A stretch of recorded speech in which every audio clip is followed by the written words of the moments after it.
Welcome to a Monday, whatever, panel.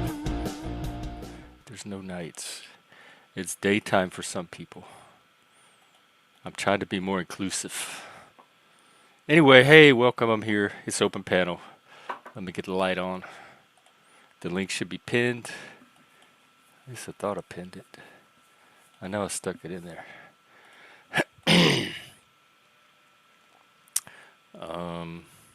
Yep, it's up there. So what's up, YouTube? What's going on tonight? I'm sorry, what's going on right now in panel time?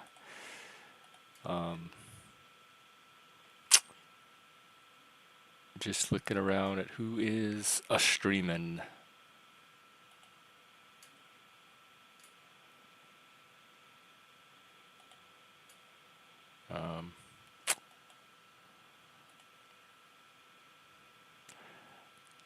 The same, really. I don't see much new. Maybe something new will happen here tonight. This will be the new, the now, the no. Maybe not. Anyway, I'm here. I'm hanging out. I'm doing my part. In other news today, still not much going on here. I'm still struggling with the wanting this to be the full-time job, but also wrestling with whether I should take a backup second, like part-time thing in the meantime, but I know that's gonna just make it harder to do this, and where do I want my focus? Wait, what? Oh, did you start me up? What if we're all connected in some weird way?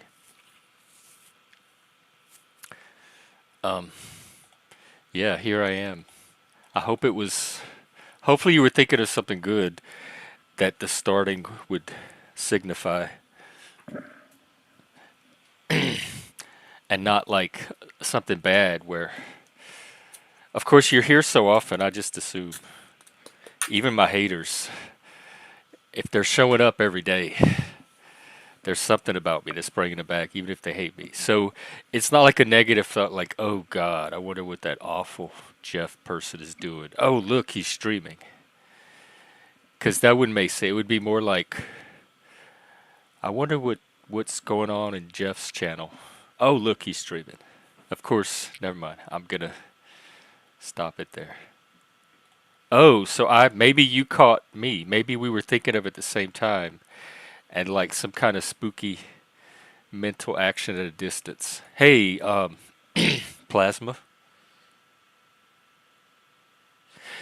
Yeah, the music was one thing. I like the soundboard too, but I could take the time and upload clips and make a soundboard using StreamYard. I really liked the green room feature where you could talk to the guests backstage. You are not often here. You know, we can quantify all that nowadays. Yeah, that's eesh. What do we spooky. Just in time for Halloween.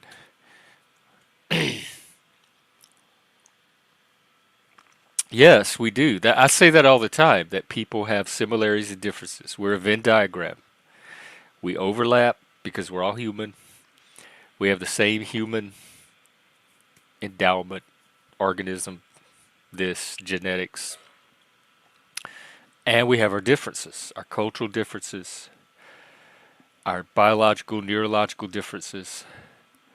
So there's always a overlap and differences. And I always try to focus on what keeps me connected to another person. What do I have in common with them? Because that's where you build the bridge to that person. You don't build it off the differences. But I think the differences are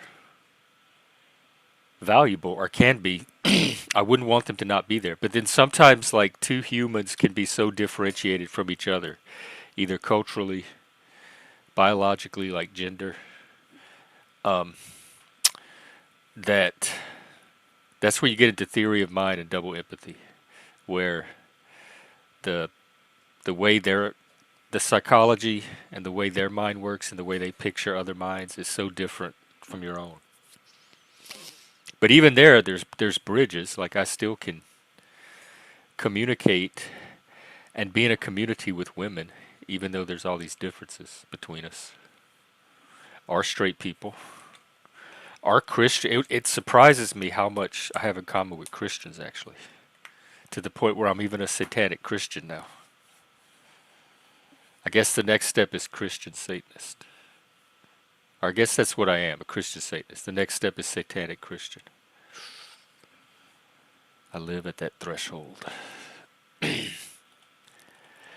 Um, I check the news. It's more on the shooting thing and all the stuff going on around the world.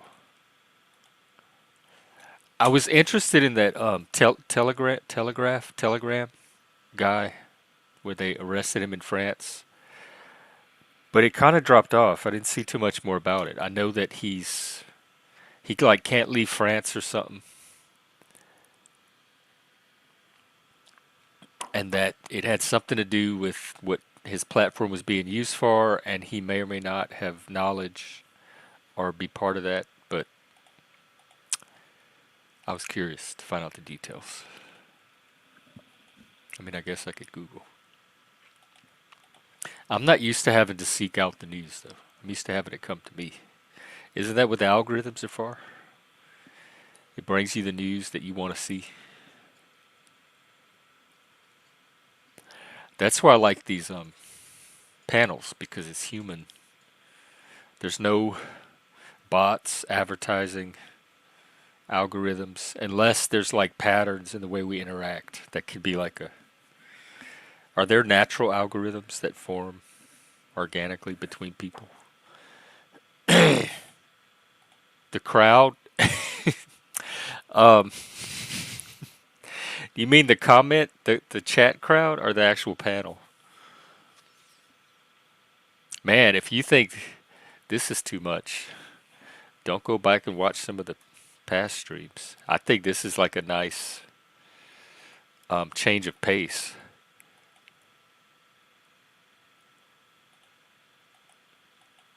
Oh, both. Okay, well, you're just everything then. the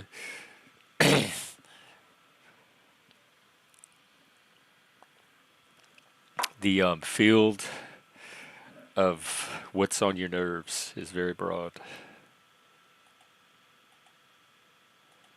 What the like the crowd? You mean Liliana and the people that hang out here is the crowd? They keep you from watching the stream. You know, you can hide them, or you can hide the chat. You can pop it out. You can maximize the video where you don't even see the chat. So, like, you can ignore the crowd if they get too much. Oh yeah, yes, I know exactly what you mean. I do. I hated when, cause that was the bands that made me.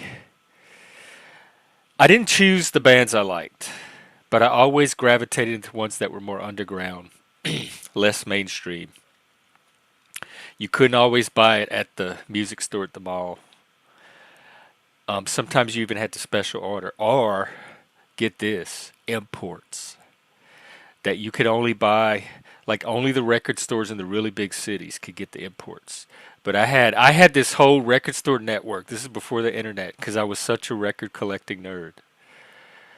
I had stores in L.A., Houston, Michigan. I think there was one in Philly that I could call, and they would mail order their imports, and you could special order. And the shipping, you pay the shipping, which was kind of high. But if you knew an album or a CD or even like a single was out there, and the only way to get it was to have one of these record stores import it and then send it to you, you paid the extra charge. And I could get pretty much any title that was out there just through my own personal little telephone network of record stores that did mail order.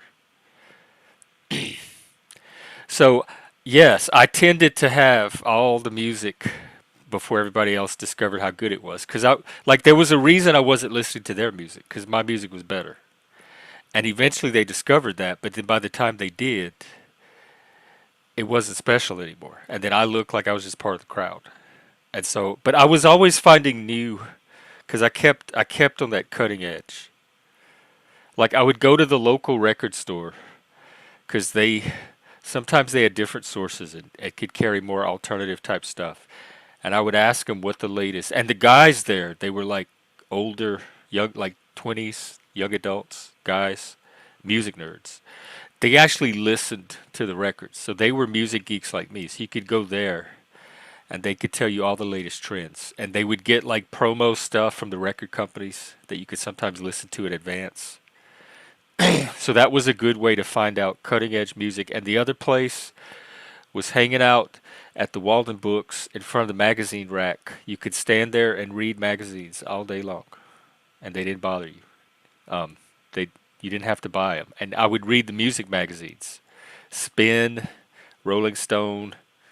Um, what was the other one? They had some alternative one, and they would have like all the new music in the back and reviews. A lot of like finding music back then was going off of verbal description in the magazines because you couldn't, it wasn't as easy to hear the music unless you were in a big city that had like a Tower Records and it had the CD listening stations, and even then you could only listen to the CDs that they picked for you unless you were at one of the little indie stores like Austin, Texas had, where you could open any CD and they would let you listen to it at the store. So anything you wanted to buy you could pre-listen to, but that was rare. So normally I would read the descriptions, and if it verbally sounded like something I would find cool, then I would take a chance on it. Uh-oh, who are the wombats? I only know of one. Well, there's one. They have one physical vessel. How many actually share it? I'm not sure. Well, when I tell you music was my salvation, my escape, it was a small town in rural Louisiana, the bookstore at the mall, and the music stores, and the tape section at Walmart. That was my that was my internet. Like, that was my ticket to the world happening outside of where I was. And I was so driven to get every little taste of it I could. Like friends would make mixtapes for each other. You'd record songs off the radio. I was, if it was like a drug. I was constantly searching for that next musical high from somewhere because I could wear out. I could buy a brand new album and wear that thing out in like 2 weeks and have like every note memorized because I listened to it so much. And so I'm ready for the next high. And I was always, I knew how to dig. I'm a digger. I know how to find the next layer. And so I was always finding, all right, where's the next cool music that my ear needs stimulating it right now? Because that was my whole world. Like before social media and the internet, I created an entire world of music that I could escape into. And then the social part came when you met other fans that listened to the music, or you met friends that turned you on to new music. Um, Whatever drew you to the music in the first place was some of that overlap that you had with the same people that were also into the music. And so a lot of my friends were made through music. Oh, cool. In fact, this song is a reference to Manic Monday. I use song titles too. Like I make allusions to song titles all the time. Um, he, he was so popular, he outgrew us. He had to move on to greener pastures. His welcome just it didn't last here for some reason. So we had to release him to become the butterfly that I'm sure he is. Yeah. In fact, I would have to like buy I have to buy double like a second copy of cassettes sometimes because I would wear the cassette out so much. And I remember one time I got so, I guess, fastidious about my music.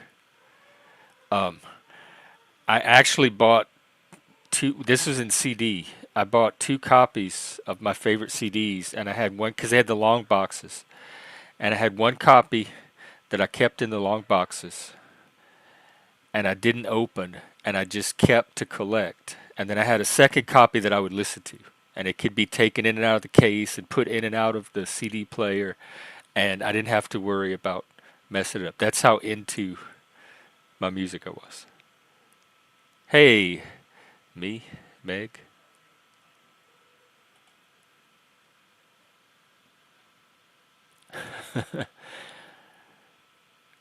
Um, well, I tried ladies' night the other night, and it did go so well. So I don't know if I'm going to do another ladies' night, but I will allow some other lady, whatever that is nowadays, to come up and facilitate their own ladies' night. But me trying to pull off hosting a ladies' night did not go well. That women, I noticed this from the mental health work I do, that women need something completely different mental health wise than I'm able to provide. I work very well with guys, autistic people, autistic guys, autistic boys, special ed kids. Women, I have no idea what none of the things I do with these other populations work on the women. They need something else that I can identify that they need this something else, and I can also recognize that I don't have that thing, and that's as far as I get. And so it's better if, because women know whatever it is women need, and they know how to give that to each other in a way that I don't. Ballard in the basement. I'm gonna save my basement stories for Patreon tier. That'll be its own tier.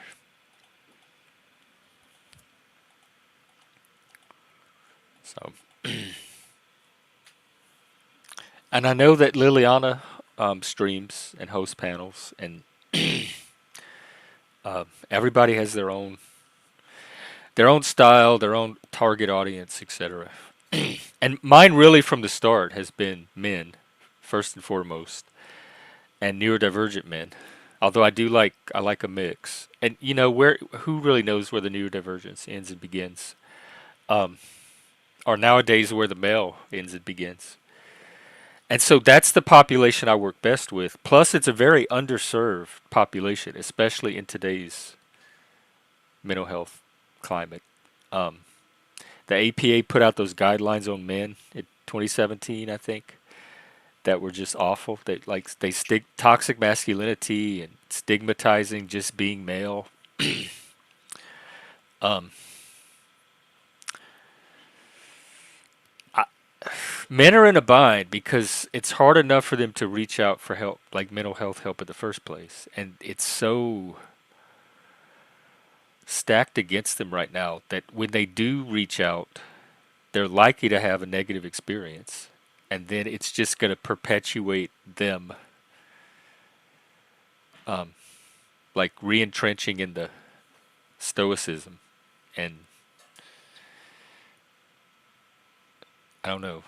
That's one reason I'm doing this. Like, tell them to come here. If you know of any men in that situation that are struggling with the system, tell them to come here. There's enough of us here that they should find somebody that they can connect with that can at least listen to them and make them feel heard. Yeah, there's a big stigma around men in general. They have the highest suicide rates, and people even try to do a little dance with that number. The Karens. You know how you know a Karen? Because they say the Karen catchphrase. There's two that I know from living in Seattle. Well, technically, and that's one of them, or, well, actually, that's the other. And when they're trying to give you bad news, it'll be, unfortunately, you know what's a good Karen primer. Watch some Van Combe lady skits from Mad TV. You're gonna see the future, or maybe even the present in certain places. Yes, including men and all feelings. And I used to bitch about how women complain because they want men to be more emotional, but they only want certain emotions. Until I noticed that men police other men's emotions almost as much or more than women do. So it's not even a gender thing. I think it's cultural. I think some cultures are raised in a way that emotions are experienced very negatively and socially inappropriate. That's another word I hear up here a lot is appropriate. And I just don't come from a culture where we use that concept. Like people don't second guess what's appropriate before they do something. They do what comes natural on the assumption that the culture supports normal, sane people doing natural things. And so they don't have to constantly reference this ever changing set of etiquette rules of what's appropriate. But here they're very self conscious about propriety and appropriateness. Right. That's what I've heard too. Because that is a very violent, like the amount of force and violence it takes. Yes, I don't know why.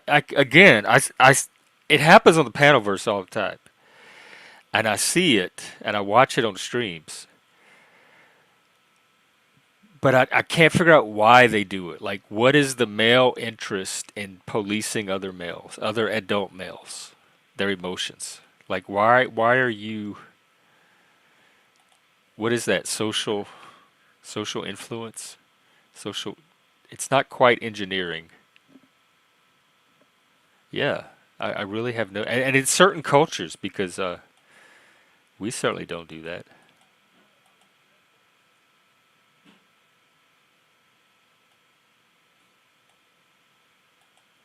And some of it's emotional intelligence too. I did a few streams on that a while back. Oh, because they're too like overpowering because they're not used to feeling them. That could be too. That's why I think it's good to have a place where they can just get it out and not have to worry too much and know that somebody's there in case There you are. things do become overwhelming. Hey, what's up? And thank you for letting me up, my friend. I think you're the only panel verser that I think is worth talking to, and everybody else that gets on here. That's cool. I Uh, like that because this is all new to me. Man. Like fucking, I'm talking. I've been on Facebook since 2005 making videos in 2009 onward. And I'm just looking at today. I'm like, wow, this is fucking brilliant. Especially with people I can get along with, and I appreciate you having me on. yeah, no problem. That's what this space is for. Um, Here, do you've noticed this happen on here? Oh, I'm gonna have to watch out for that. That somebody will ask. I noticed that somebody will ask someone a question, and somebody else will try to give their answer to the question, like just hijack the person's answer. But I'm gonna pay attention to somebody answering for somebody else, as though that person could not answer themselves. What Because game are that's we? interesting too. Why men even do that to each other, Yeah, well, yeah, man, fucking men. Well, it's all about alpha bullshit, you know. like status hierarchy. Yeah, dude. Like every male wants to down every male, but until they figure out you shouldn't do that, you know. But like a lot of them don't until they're dead, you know.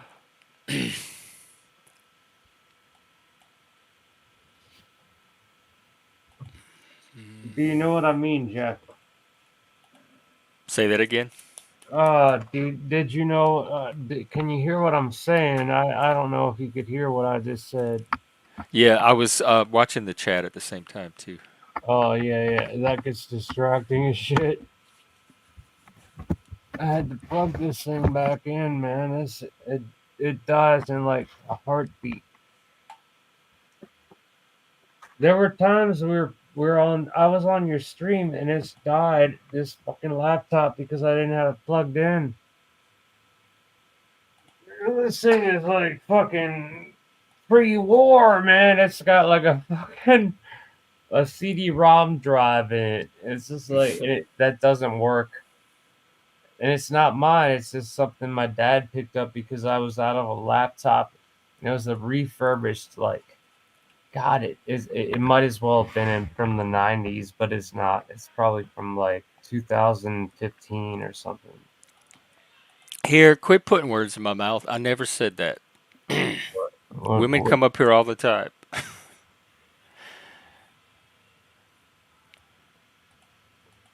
is here? I am Karen.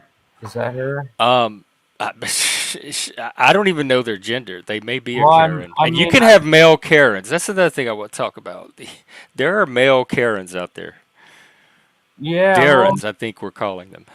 it's called humanity not getting along with whatever gets along. That's all that is. Karens are just people that are pissed off, and But they're some pissed off about things that have nothing to do with them. They have poor boundaries. They're well, no, control no. freaks with That poor boundaries. you are what you call Karen is might be a person who actually has a valid concern, and maybe a lot of people do have valid concerns. So you gotta divide all this up and figure out, okay, well, there's a lot of bullshit, and there's a lot of people that have really valid fucking concerns. And maybe I'm a Karen. Am I a Karen? No, I have a fucking dick, right? Um, I will take your word for it. That's right. But there could be male Karen. You could be a Darren. A Darren. I don't think you No, I'm not a but Darren. I'm not a fucking dude. I, dude, there's no such thing. If you speak out about something, that's what I notice about these quote unquote Karens. They're speaking out about what the fuck they care about. And a lot of them are stupid. And a lot of them yeah, are but they're not. busybodies. They care about shit that has nothing to do with them. It's like harassment. Well, I mean, like, it depends on the Karen you're talking about. If you're talking about on everyday social life, yeah, you might have some problems with some girls, right? I mean, No, I like, did not see that P. Diddy was dude, I arrested. mean, like maybe you have problems with women. All in Oh, but they have, yeah, I do, 'cause they have problems with me. So, why? yes, absolutely. Well, I don't I don't know. know, You'll have to ask them. I trigger them and I scare them. dude. I bet you anything, dude. You would be the most fucking go-to guy if you were straight. I'm not saying that. No, Oh, I uh, would. That would be a nightmare. If I suddenly turned straight and I had all these women chasing me, that would be like dude. a zombie movie. Dude, you would have girls all over you. I mean, like, just attract. You're attractive, dude. I'm not gay, like you are, but I know you're attractive, and you don't even have like you don't show your age. You're in your 50s and you don't show it. It's there. Well, it doesn't show yet. One day, maybe it will, but like you're not working a hard job. That's what really makes your age show, man. When you're working a hard fucking job, you know. Oh yeah, I have those the soft palm olive hands. Well, it might not Well, be. There's I can't keep a real job to work it long enough to age. Maybe that's part of it. I keep getting fired before I can age. Yeah, me too, man. I've been fired. I've not shown up and all that shit for years and years since 1990 something, and Wow. that's how it goes. But like, then MS came along, so I mean, the worst kind of MS you can imagine. So I can't work anymore, Yeah. and that was back in 2007, and I thought maybe I was getting this. I was like, man, I don't want to work anymore. Damn it. I bet this guy's gonna fucking clear me for this. And you know what? He cleared me for it, but you know why he cleared me for it? Because I'm almost my spine is fucking completely demyelinated. If that's a word, demyelination. And anyway, I don't know. I don't want to spread doom on your channel. Ugh. I appreciate it. I'm sorry, man. I don't mean to spread doom. I know. As a Satanist, I feel like I should welcome more of it, but I'm kind of liking the doom free that's been happening lately. Here I am. Speaking of doom, gender being a setup. Like, what do you mean? A conspiracy? That's doom right there. Gender's a There you conspiracy? go. Oh, gender's a conspiracy. What the The fuck? gender You're conspiracy. born with a dick, you're born with a pussy. Which one is it? If you're born with both, you're Most people, like hermaphrodite. 98% of people. So I think it's safe to build a society more or less around that and plan for the exceptions. Yeah, dude. I hate the libtards going after me saying, well, okay, so back in the old days, they show these statues with both gender parts. Okay, okay. Hermaphrodites, that's what you mean. All right, so what's the percentage of hermaphrodites per capita on the human race? Right, but it's not significant. There's a bunch of rare diseases too. My partner died of one that most ordinary Americans don't have to go about their day worrying about. Well, I'm not talking about hermaphrodism. I mean, you're not talking about that. I Right. And here I am. Then I would ask you what the difference is between a setup and a conspiracy. Like, what's the distinction? Because it implies there's some kind of, if you're setting people up, there's that no implies some kind of there coordinated agenda. there's no conspiracy behind hermaphrodism. It's just a horrible truth, and I'm glad I wasn't born like that. But I was born with MS, and that's bad enough. I'm just glad I don't have fucking a vagina and a dick. Well, That would you suck. may think differently if you were born that way. Who knows? Well, if I was born that way, well, maybe I'll be born that way in the next life. And but like what's his fuck catheter? What's his name? There's somebody in the back. If you can flash your camera and let me know who you are. Easy peasy as peas. All right, man, we got a new friend. Maybe. You have to show your face, not just your forehead. Are you gonna put me on the bottom again? Um. Oh, is that I'm okay? I think I know who this is. kidding, Jeff. I know you do it, but that's okay. All right, let's. I'm You pretty can sure I know who this is, put but me let me. on the fucking bottom. That's all right. What's up? What's up? What's going on? Just tuning in to Okay. I don't know, Busker was talking. All right. I figured that was All you. right, how you doing, my friend? Easy peasy. I'm That's all right. Lance, Brown's boy. Now, who are what state are the Browns from? Um. I'm done with fucking football, man. I'm State? done Which state? There's many states. with the Don't Browns. make this complicated. It's The Brown. complicated in the state that starts You know with an what's weird? O. Let me The Bra- guess. You high. the Brown sounds almost like a Wh- weird like How about pull out where? thing. Yeah. Okay, sorry. Go ahead. No, you go ahead, man. I was just joking around, dude. Go ahead. Well, I was being hurt. I'm just kidding. Why?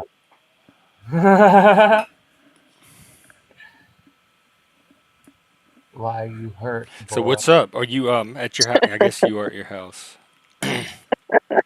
I didn't see trees or a light bouncing through the woods. Yeah.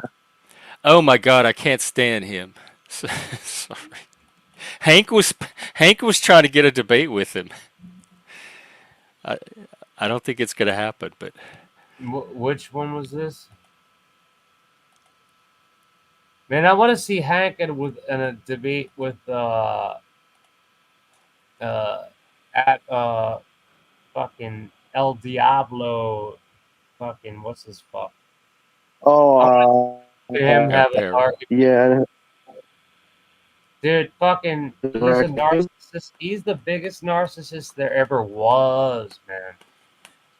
How do you measure narcissist? Well, Once they Well, cross that like I mean, event like horizon of malignancy, everybody has yeah. What did he narcissism. do to you? What did he do to Everybody you, has or what did narcissism. you witness? Oh, Huh? he's an asshole.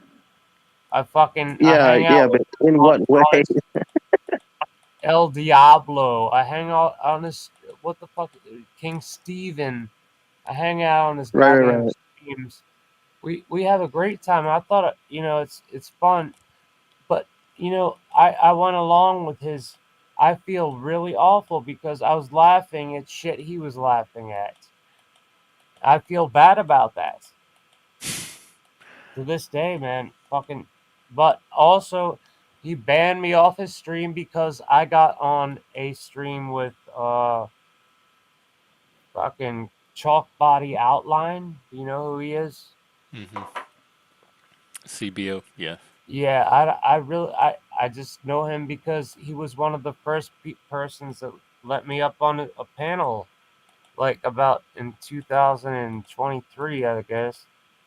And I'm not sure, Meg, what the subject was going to be, but So that basically, he Forrest went has to some the video on gender, like explaining the genders. It's so condescending and obnoxious dude, and let's and ideological that it's one of the most unpleasant YouTube experiences I've ever had. we can cancel what I was talking about, man. You can talk about what you want, man. It's your show, brother. Yeah, I mean, I'm pretty open, but we usually do end up talking about what we want to talk about. Lance, what's on your mind? What are you doing? nothing. I was just listening this time. Uh, I don't see any need to provoke Oh, well, that's anything. progress. Oh yeah, tell me about it. What Man, happened? fucking We have like witnesses. what I remember hearing so much from your channel, Jeff, is that like you question like how much drama do we need and stuff, and people want to bring drama and it's probably not easy for anybody, but you are very tight with holding the shit together. I mean, it's not that hard. It's just recognizing the patterns of the different people that come on and knowing who not to keep bringing back. Yeah. And knowing what combination, I guess there is a little art to it, but it's knowing what combinations of people to have at any given time. Because you can have perfectly good panels with some people, but if you mix them with the wrong people, That's that can all fall apart because it can bring out a different side of them. absolutely. I know exactly what you're talking about, but yeah, man. I can't believe you embraced me, dude, as somebody you take on your channel because I know I've been drunk on here a few times, but Well, you play the Cajun music though. yeah, I play it all the That's time, what and I couldn't say no to it. I don't even know why I keep playing it. It's just something that it was like a bug that got in me, and I couldn't get rid of it. No, I And don't I care. I'm love calling that you she. bug. I hope she is your preference because that's what you're getting. She and her. I can't think of you any other way. Oh It's yeah, already locked in my brain. on the chat. I thought you were talking to me. I was like, what? Oh no, Oh, I'm multitasking. I know. Sorry. So what's up? Easy peasy, man. What's on your mind? Well, I think it's a skull. A skull. I want your skull. You know the Misfits? Or wait, that's my brain. That's not my mind. Never mind. Never mind. It's the same thing. I want Never mind. Oh, Kendra's live. Is anybody looking for a significant other? What? Kendra. What? What? Well, like have her join in, man. We the more Oh the no, you go to her. She doesn't. Kendra doesn't come to you. well then she can come Kendra. to my house. Mm, You go to her and mm. you wait in queue, and she might pick you See, Does on she a I date. spell like QUE? see, Kendra? that's narcissism. I'm not into that. Female Yo, narcissism. Ken is like half of the Barbie guy's name or whatever. It was Uh huh. yeah, she Ken. has a half a guy's Maybe name. that's her dad, her baby daddy. Maybe his name is Ken. Yeah, Shit. that's what the Sorry. black people told me. That sometimes, if there's like a girl with a guy's name like Frankisha or something, it's because they're trying to claim a certain guy as Yeah, that child's yeah, that father. is So they true. weave a masculine name into the girl name, hope Or to the connect opposite it to a too. particular daddy. Or the opposite, right? As well, where they have a boy will have a more traditionally, like say, like what?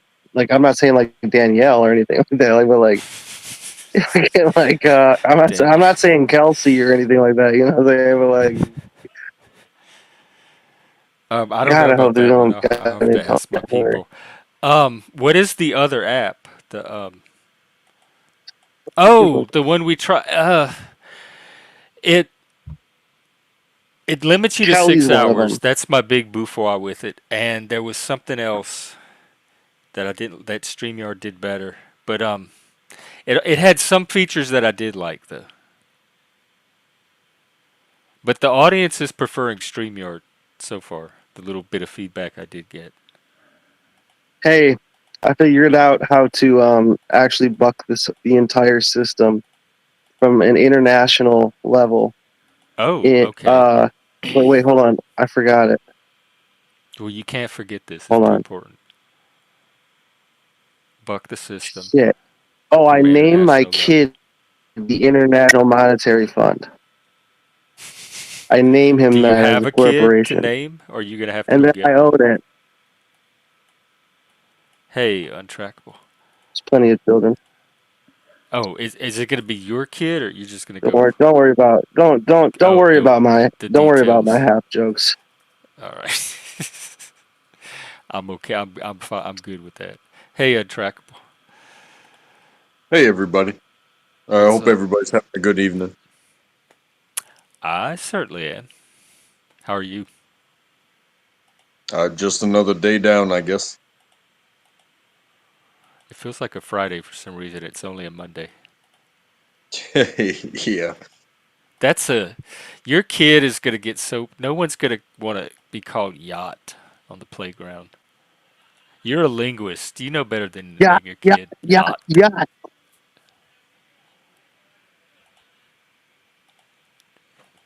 Fuck who you know, where you from. That's I think that'll get you a kid, get you the kid. You got game.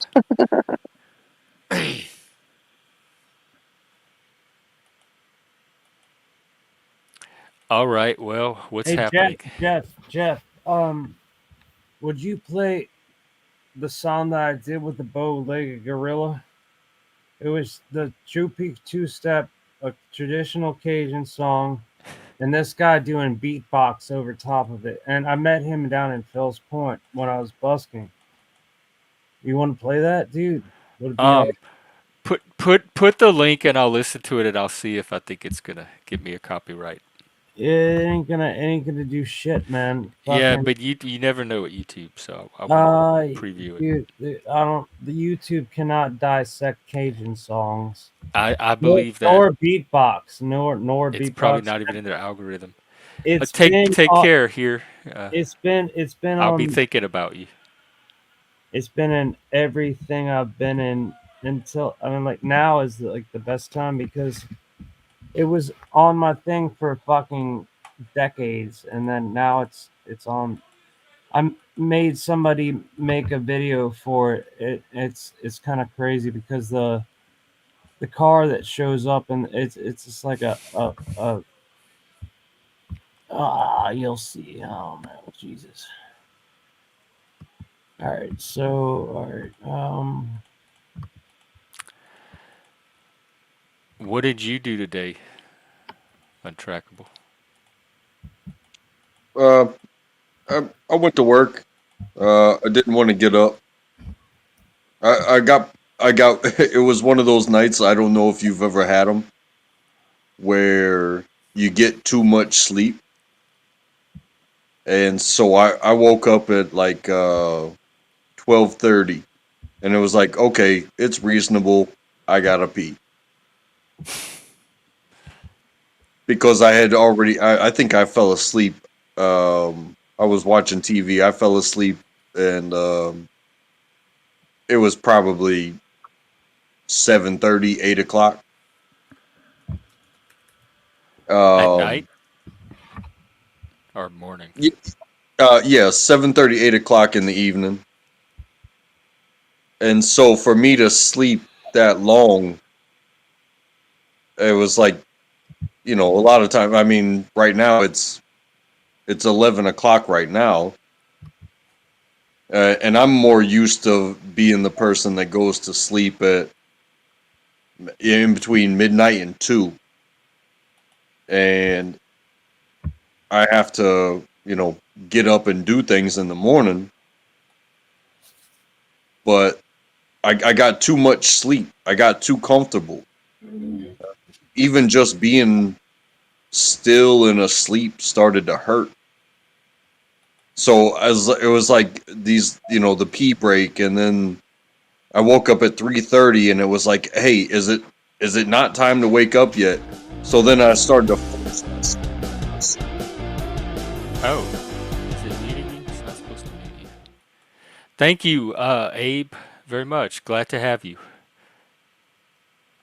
Glad to have you in green. So then what happened? You woke up? Oh yeah, it got to the point where I was forcing myself to sleep. But then, you, you try to make yourself go back to sleep, and then you hope that you doze off, but at the same time, every time you doze off, you wake up in a second, and you look at the clock and be like, has it been 30 minutes? Has it been an hour? And it hasn't even been 5 minutes. And so when my alarm went off, it was like, oh, now you want to do this to me? It's like I slept about 3 times longer than I was supposed to because I Oh. went to bed early. I just shut it down, and that made it really hard to wake up in the morning. But as far as the day was concerned, it was business as usual, nothing special. Are Um, you reset? Like, is your body reset? I never. I'm one of those people. Maybe I'm never feel like I'm never set. Mm. I'm you know I can feel comfortable, but at the same time, I'm ready for the worst. And so it means even if I go to sleep and I'm going to get my 5 hours, um, I can't. I'm not allowed to be surprised if something, whether it's at the house or on the phone or you know sounds outside the house. Like if it happens, like I have to at least hear it and assess the situation. I guess you could say. Does it happen a lot? What do you mean, like interruptions? Yeah, or sounds, or having to wake up for things. I wouldn't say it happens a lot, but I would say like it happens enough to where it's a noise that you have to pay attention to. So like, I have a daughter. If she gets up in the middle of the night like, okay, something's moving around. What's going on? What? Okay, it's her. Well, Oh yeah. what exactly is she doing? And I need to make sure she gets back in this bed Oh. after she goes potty or gets a glass of water or whatever it is that she does. But also sometimes even those faint sounds in the distance, because I'm in the suburbs, but it's not far separated from a main vein of traffic. So we get some gunshots every once in a while that you can hear, Oh wow. and um, and that'll wake me up, you know even if What it has absolutely nothing to do with us. It's nowhere near us. But if you hear that a pop, it's like, okay, let's just make sure that it's not around here. You know what I mean? is that because you're a man? Is that like your role as protector, or you just happen to fall into that role?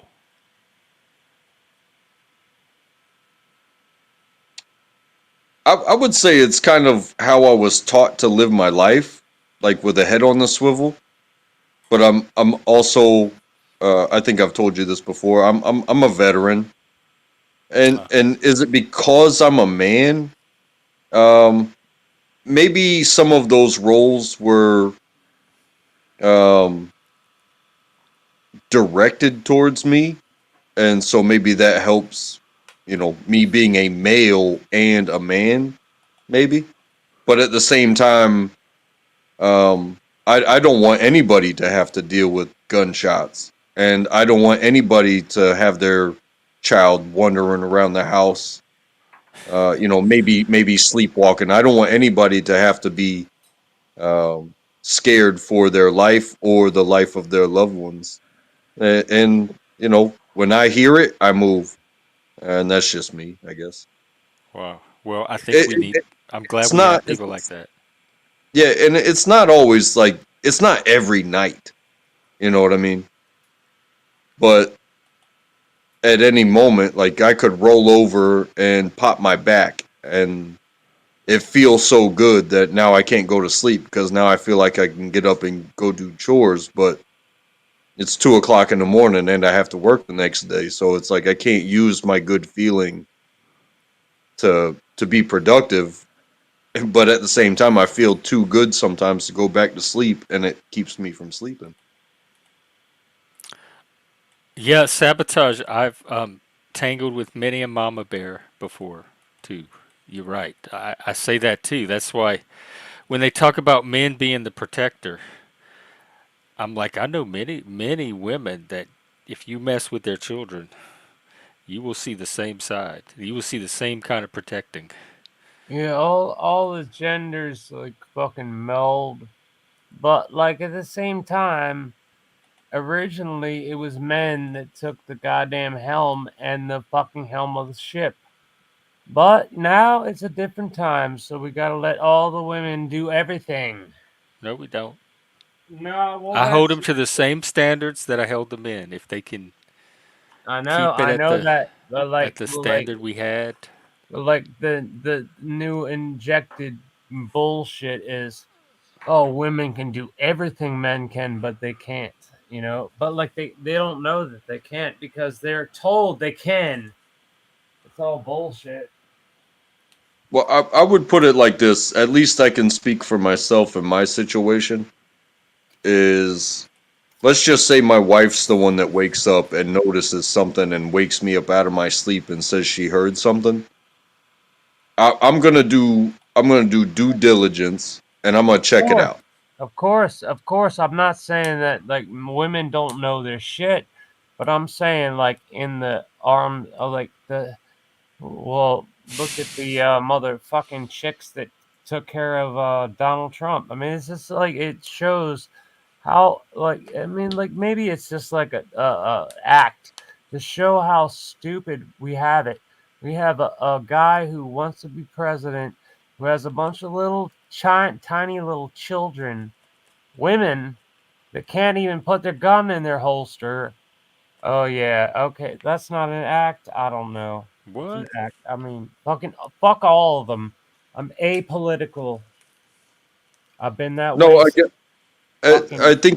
I think that's what I was about to explain is that I believe in my wife wholeheartedly, but I know she's not capable of certain things. Hmm. So because if she was and she woke up to the noise, she would have gone and checked on the noise herself. Yeah. She woke me up because like I've banned this woman from walking, skipping, jumping. She's not allowed to run. Wait, what? Like she she she has What do failed at everything because it's What? her. Who It's failed? and now this is a personal account. This is my account with my wife. Well, Is that she doesn't have the physicality to handle what she kind of sometimes puts her nose into, yeah, and man, so like, dude, like what they do is give birth, which like I would not imagine trying to do that. Women give birth, and that's the most painful thing ever. Right, they're more resilient than I never bought this fragile woman thing because I know that they give birth. That's one of the reasons they do I things mean, I couldn't even go through. there's a fragile people thing going on, Jeff. Like, there's so many fragile people. It's not just women. It's men. It's like fucking Yeah, all because there's worldwide. power in victimhood, but only That's for right. betas. Like, That's right. That's right. so wait, you what do you is your wife disabled? Does she have a disability? oh no, she's just Clumsy. well She could have dyspraxia. As a fellow Well, clumsy person.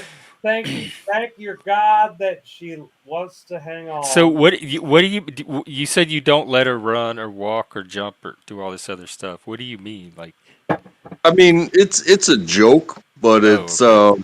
You don't have like a shock collar on her or anything. She's a She tries no to klutz, run. no man. She's probably a klutz, dude. I told you not to she But jump. that's okay. That's okay. She's a klutz. Many women are klutzes. And men. okay. I'll give you just a simple example. We were going to the car. We were leaving a place, and was kind of giddy. So she was doing this little bit of a jog, but in the parking lot, there's this, it grades down, and then there's that drainage grate, and she went to, I mean, the thing is like a foot by a foot She didn't take square. a piss in it. Did she take a piss in the fucking storm drain? Tell a story. Oh no, she decided to kind of in her little jog skip over it, and when she landed on the other side, uh, Oh, Does man. it work? Her Does because ankle I probably, relate to this dude, her girl, foot and and I'm ankle, wondering if having somebody like you around helps dude, people like, like us, or if it's dude, infantilizing to his people like wife us. went through something I'm that open to either option. she, she probably snapped her ankle really bad, man. That's really bad. well, no, Um, she didn't snap her ankle, but she couldn't handle the landing and wound up cracking her wrist really well. Well, there you go, man. That's like the arm version of the wrist or the ankle. I want to know what I want to talk about this compartmentalizing thing that Sabotage is mentioning. Why is that so hard for women? What Well, is the deal there? can I ask what is compartmentalizing? Well, that's the way they go, Jeff. That they're all fucking on that same. It's like they're of the Q. You remember that show, Star Trek: The Next The Generation, Borg? the Borg. Yeah. Borg and the Q might. Oh well, whatever. Q is what's her fucking face? Was it Whoopi Goldberg? No, I'm just saying that like Oh. Q, like in the eyes of it was the evil being in the right wing reflux, and that was also had to do with Clinton, Hillary, the whole bullshit, like the whole fucking Q bullshit, man. Well, Meg, Yes, I do this too, but I think that is like anybody benefits from this, independent of gender. The ability to step back and kind of become aware What's the of your problem? of the like the source of the emotion, why it's happening, the story embedded in it, and your options. To me, anybody would benefit from that. Like it's Oh, not even a listen. man woman thing. Are you talking about I'll listen to you all as sabotage? No, Man, this thing about taking a step back and thinking before reacting, like becoming aware as you're having the okay, all emotion right. instead of What just react? All right. So how about me? All right. So how did you react? to what. Well, she's talking about stepping back before reacting. What reaction is she I talking think about? it just in general, like because we're talking about women not being able to compartmentalize, like No. have their emotion and do other things at the same time. See, here's the thing, man. You cannot compartmentalize all women into one box, and that's the funny thing, man. Like I am. Well, this is sabotage saying this, so I'm just trying to find out about her I comment. um Busker. I Yeah. think it's not compartmentalizing as your judgment on somebody. No, not mine. It's whoever that It's was. well, no. What I'm saying is it's the individual compartmentalizing emotion versus I know, man. Emotion just comes front person. Like that's why we don't want a female president. I'm sorry. I'm We don't not want. sure how well Donald Trump compartmentalizes either. I know, but like we don't want Kamala. We do not want that. Like the same old, the same, the fucking bullshit of same old, same old. If we have the same old with Donald Trump and that little bitch, we're gonna be fucked. Okay. I'm sorry, man. I have no affiliations to any of these people. I don't care about Trump. I fucking hated him since day one. All of them. I fucking hated them all.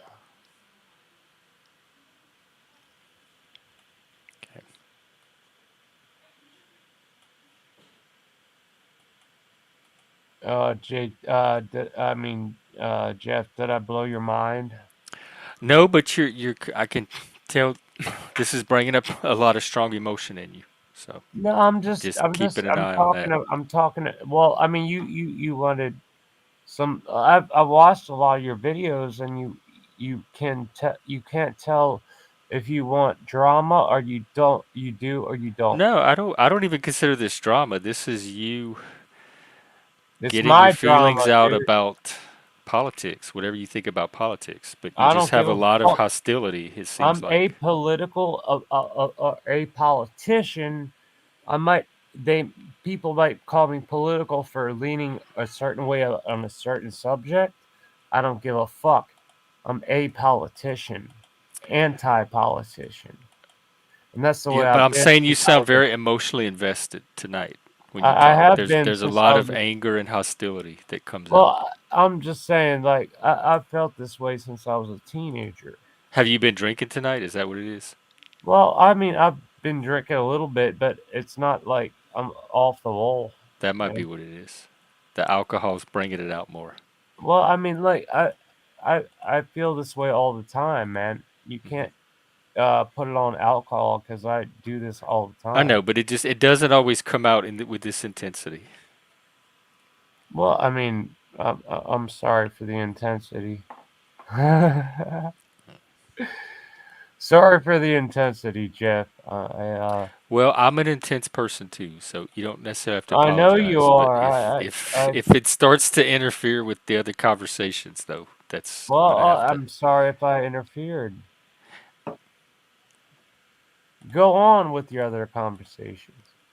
Okay, we were talking about this women compartmentalizing thing, but I'm not sure I'm gonna get any kind of answer. Although Meg is telling, she's giving good tips on how she does it. So like you wait to confront the other person. I gotta talk to him as soon as it's as fresh as possible. I gotta talk to him when it's hot, because if it cools off or too much time passes, it's not gonna be the things I need to say to them are not going to be as fresh in my mind as when I have direct access to that emotion in the moment. You And so know for me, what, I'm the man? opposite. And Jesus. when other people wait too long to tell me, then I get mad at them for like not telling me sooner and like pretending the whole time that nothing was wrong, and then I find out this whole time that there was something that was wrong and they just were waiting to talk to me about it. So I come that way at it on both ends, but it's the complete opposite way.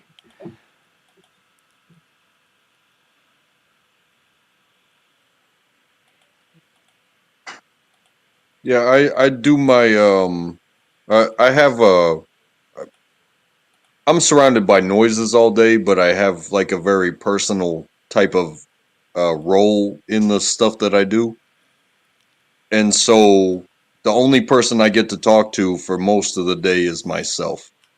Oh, And I think about the things where the places where I'm not. Like, okay, if I'm at work, I'm not at home. I'm not around my wife. I'm not around my child. I'm not doing chores. I'm not, with my friends. I'm not having fun. I'm just doing my job. But there's nobody to shoot the shit with or anything like that.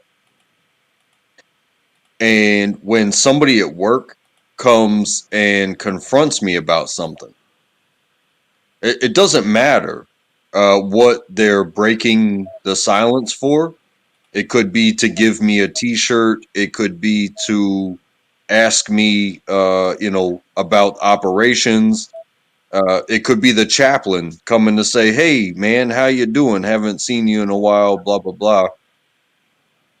You just took me out of whatever was in my head, and I was doing my job just fine before this break.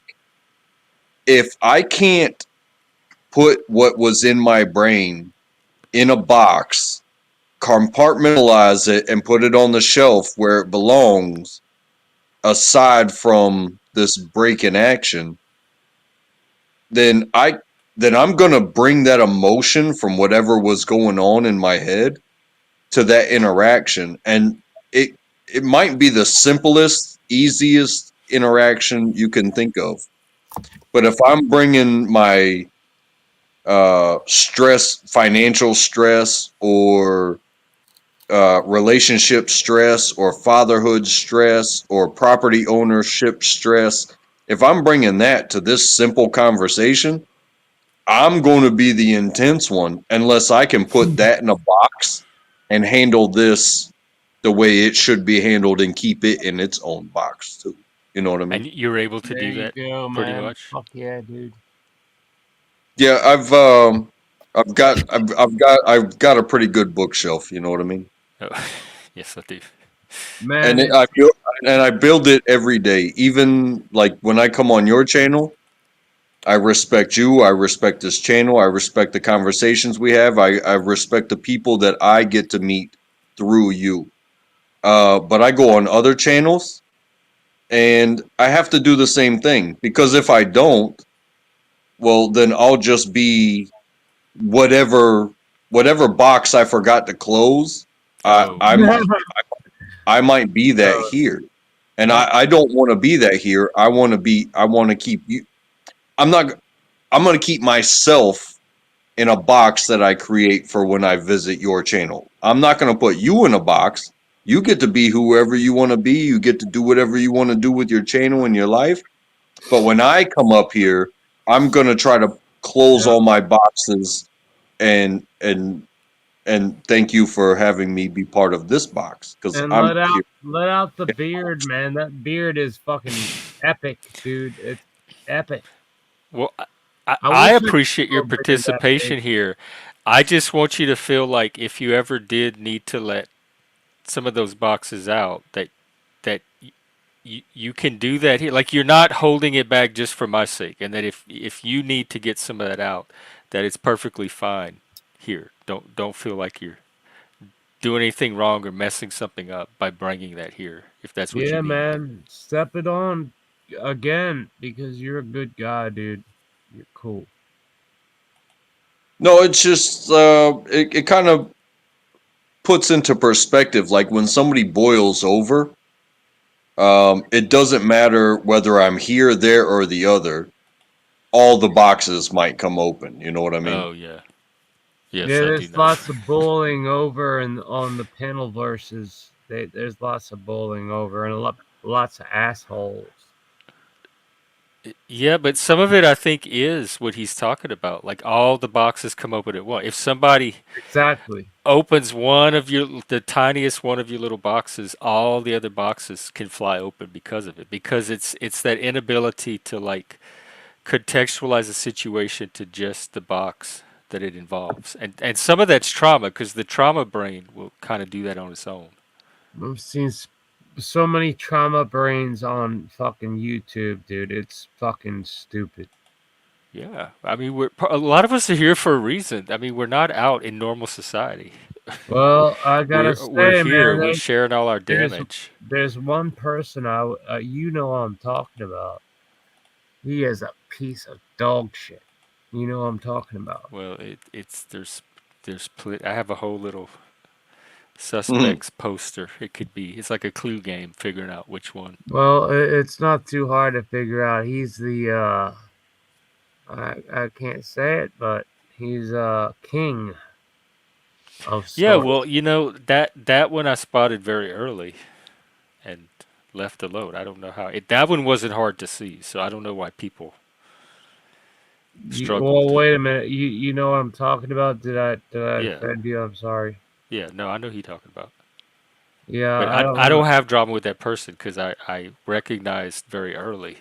me too, and I hate him for this. He is a piece of shit. Well, And I thought everybody knew. saw- Like I I thought people that fucked with him did it because they knew what he was and they were yeah, choosing to be there anyway. I didn't know anybody that was actually fooled by him. the narcissistic, a fucking motherfucker personified. He's Yeah, a but he's narcissist shit. yeah, they're all over the place. He's a Oh, typical. I know that, but like It's like a he's video on game. YouTube. He's on YouTube trying to fucking pull in a fucking cult. Yeah, And like yeah, but half the content creators are trying to do that. well, That's just what people do. he's beyond that. I think he is the incarnation of um who's that original Satanist? Anton LaVey. Anton LaVey. If Well, he no, wishes. before him, he had Aleister Crowley. oh yeah, he looks just like him He too, doesn't he? wishes. Look at his face. He looks like Aleister Crowley, doesn't he? If you see him again, he looks just like him. And he freaks me out. And he is an asshole. See, that's the stuff that he probably has in his boxes. And That's he's coming probably open. recording all this for his little masturbation pleasure. Oh, he probably does. His ghost audience used to watch me all the time. So hello, Yeah. Yeah, audience, fuck if you're him. out there. Well, He I'll say too. Like, you know, we all have things that we consider pleasurable or okay or standard to look at. But like when we come up here and we show our faces, and I'm not judging anybody by your choice to not show or to show or anything like that. But when you take what you see as um, part of the judgment, well, it's like there's some people that may not look. screen cap is a lot worse, man. If somebody screen caps you, that's not good. That's what No, people I do understand. here, though. Like anybody on a panel can get screen capped by anybody and used in some kind. Exactly. You could like pick your Just nose and you'll show just up on like some viral YouTube video that somebody just could like use that you in. just like that motherfucker I was talking about, Jeff. You know what I'm talking about. He Yeah. takes screen caps of everybody and makes fun of But a everybody. lot of people do that, not just him. I'm saying just No, he's being bad. on YouTube, you're opening yourself to that from I anybody. know, but like he's an asshole. You know this, right? He's a fucking asshole. Well, just If I say his stay away name, from I'll him. be This fucking chased after. I mean, like, he thinks he thinks he knows fucking spirituality, but a fucking motherfucker. well, I don't want him to be the topic of the show tonight. He's had plenty of airtime here, and he's not something I like to give a Yeah, lot of time to. I'm just trying to relate to you Because if because he's an asshole, he's already taken up like 20 minutes of the show I so was far. just saying I can relate to what you went through with him. Go Yeah. on.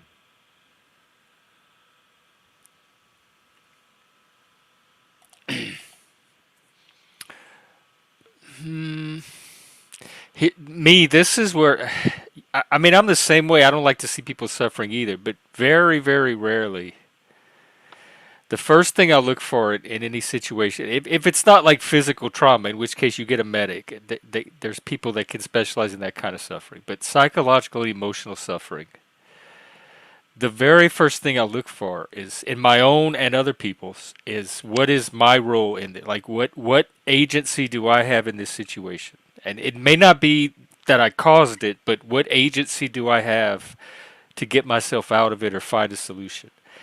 And so I don't see suffer if somebody's just sitting there passively suffering with no kind of agency whatsoever. I get a little scared. It doesn't trigger compassion. It triggers suspicion. Like what this person surely is not that much of a victim. They have some awareness of their role, either in the suffering itself or in getting out of the suffering. And so it provokes a different response in me, I guess, because of the work that I do. But it's not ever fun to watch or look at. I don't like that part. But again, I guess it's that compartmentalization because I can compartmentalize that part and then focus on the other elements of the situation that I need to focus on.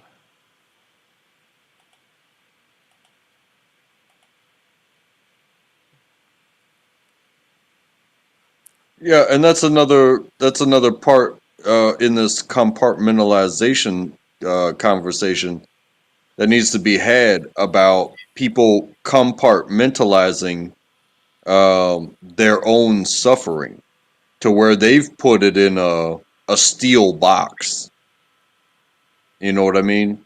So that way, when they go into suffering mode, um, help it ricochets off, and you can tell somebody to the last breath you have advice or direction, or you could throw friendship and love at them, but when they are in that steel box where they feel like whatever it is that they're protecting that keeps them suffering, because maybe suffering is the only place that they feel comfortable or the only place that they even get to deflect the attention. Sometimes the suffering gets put in that box, but when they go into that box, maybe that's their favorite book to read. I don't know. Some people I don't know what to tell. Yeah, Some man. people I think just don't know how to not suffer. And they're high what's in the box that they're protecting all the time is some kind of wound, which there's shame around it, or guilt, or some kind of emotion attached to that wound or that betrayal. And I mean, I have a steel box too. I have that too that people are not getting in, and I don't even want to get in it. And so I understand why people would have these boxes, and I have an idea of what might be in them. Um, Again, I don't know what to do about it either because people have enough other things outside of that that I could be interested in, and just kind of let them have their box. But at the same time, that's not you're not getting the whole person. That's not like a healed person that it's acting from the fullness of who they are either. Yeah, to wall up. Yeah. I'm full blown dissociated myself. Like I completely left my body. I have not felt my body in over 15 years. Um, it it's protecting my psyche's protecting me from something that it doesn't want to, and I don't want to know. Like I don't even want to unlock the box because if my body has my brain to the point where it's like derealized and depersonalized and disembodied from its own existence, that's got to be pretty powerful. Like there's a reason my brain is doing that. So that's not a seal that I want to un like fuck unopen.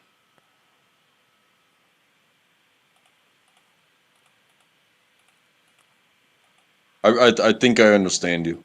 Um, I'm not gonna try to compare, but I think I understand what you're saying. Oh right, there's this empathy thing too. When a lot of the emotions you're feeling are not even your emotions, you're taking on other people's stuff, and it feels like yours. That happens to me all the time, and then I realize why am I stressing out over this thing that's not even my issue? It's because it was a friend or somebody I'm emotionally connected with, or sometimes even a coworker. Whatever people are around me, I tend to take on their feelings that they're having about their problems, and I think it's something about my own life until I realize no, I'm taking on somebody else's stuff. And the minute I realize that, it just kind of goes away. I could just shake it away and go back to my own life. But for me, it's realizing when it's happening because it happens so naturally without me being aware.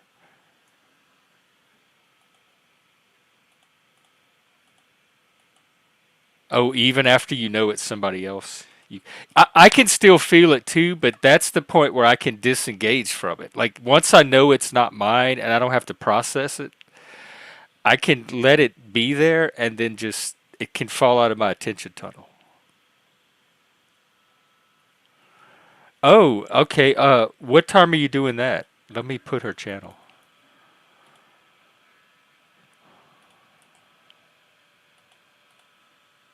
here. What is sentient?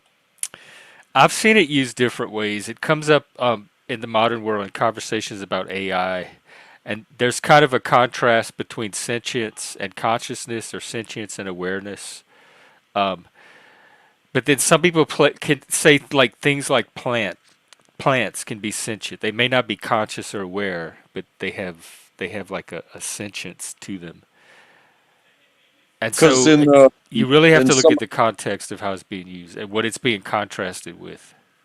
yeah, because I've definitely heard the word sentinel, and that's like almost like a dutiful thing that has been sent on a specific mission.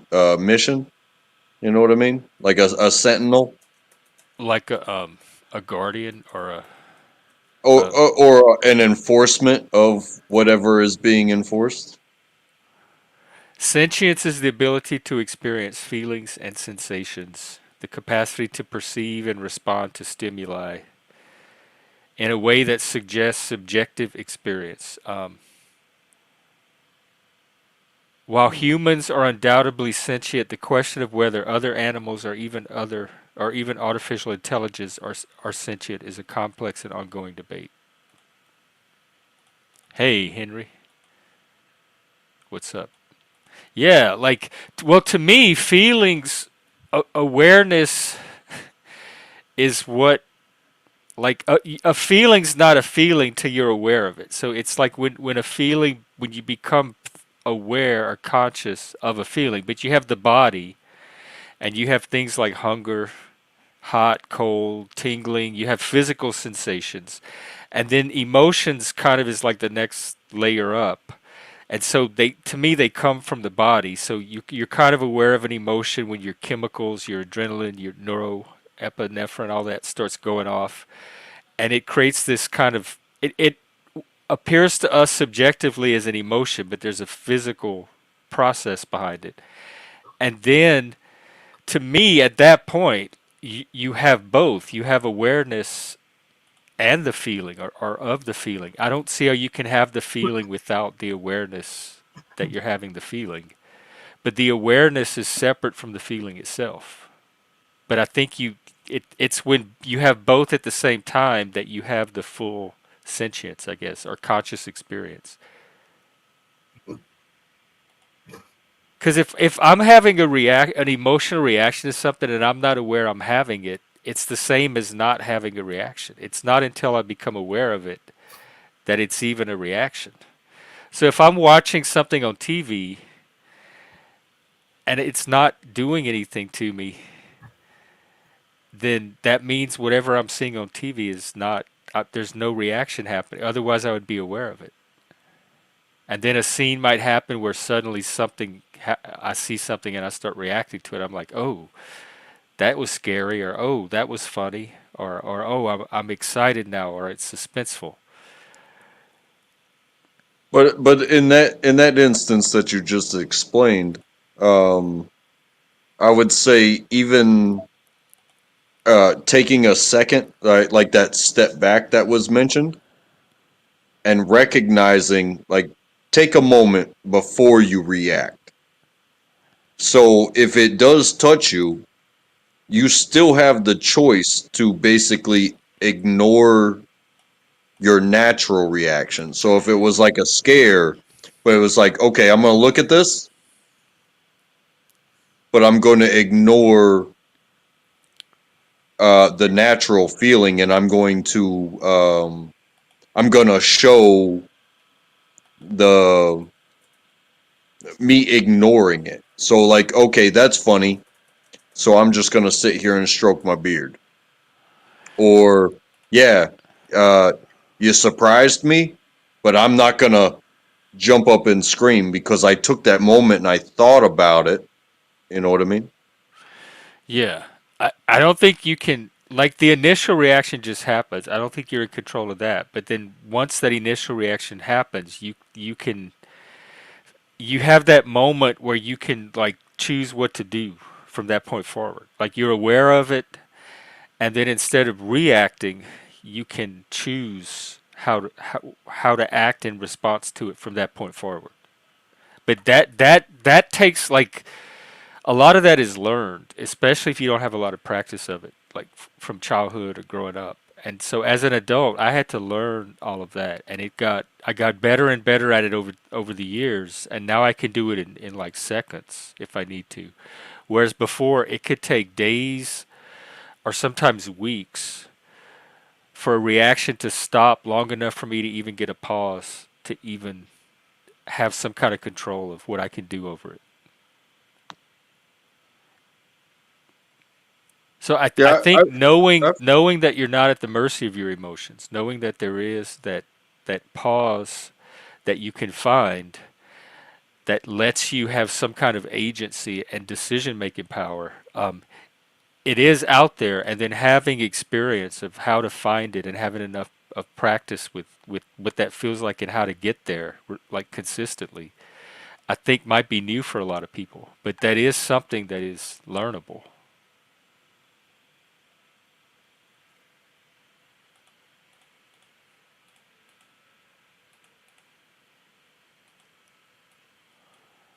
Yeah, Liliana, I'm all this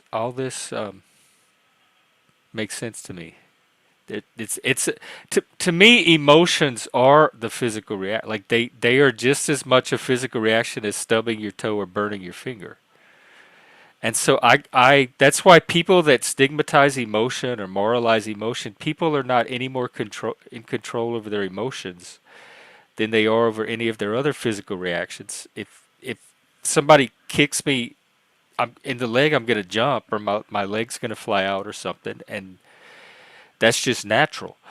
And it might be what Untrackable was saying, that the expectation is not the emotion itself, but you're expected to then, like, put in a box somehow. And then if you don't, that's what people are policing and reacting to, is that it's too big for the box, for some people's box. But what I'm saying is some cultures don't do the box thing. They don't have the idea of putting emotions in boxes is just not something that's native to that culture. It's not taught, it's not modeled. It's not even there's not even a language to discuss it. And so when those cultures come into the cultures that expect emotional regulation, they look like people that weren't raised right or don't know how to act in public.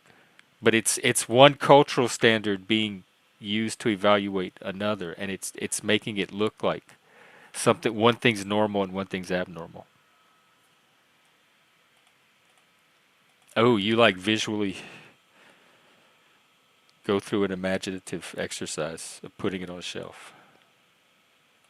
Oh, I just emotions to me is like electrical current, and it's running through my body, and I just let it run through, and I can still do other things. I can think, I could talk, I could be aware while it's running through me. It doesn't change my ability to do anything else. It doesn't matter how strong the current gets, I can still do all this other stuff. So I don't really compartmentalize it, but it is independent from, so I guess that's a form of compartmentalization. Um, it's independent enough that it doesn't interfere with the other parts of me that I need to use. It's always interesting to think about these things because you could also look at it like a spider web of connections. Whereas, like, this intersection over here is where I hang out. Like, if you're a spider on a spider web, um, you created this web to catch, bugs so that way you can wrap them up. But you also created a special place where you can sit and not move and just wait. And if nothing comes into your web, nothing comes into your web, you're free to walk around it as you want. But when you're expecting something, if it's that time of the day or that season of the year, you of all this web that is designed to catch your food, you still created a special spot where you can pull strings with the 8 legs that you have and kind of control the web as it at your will. Like find your inner spider. Yeah, I Find mean, your web, go to your safe web, and find your inner spider. yeah, Oh, I mean, haha. it's just another way to look at things. It's not I an like it all defining myself. analogy. It's not an all defining analogy, but it's another one, I guess. Me, I'm wondering if any emotions are irrational because I've never had an emotion that did not make sense when you pair it up to what it was reacting to the stimulus that prompted it.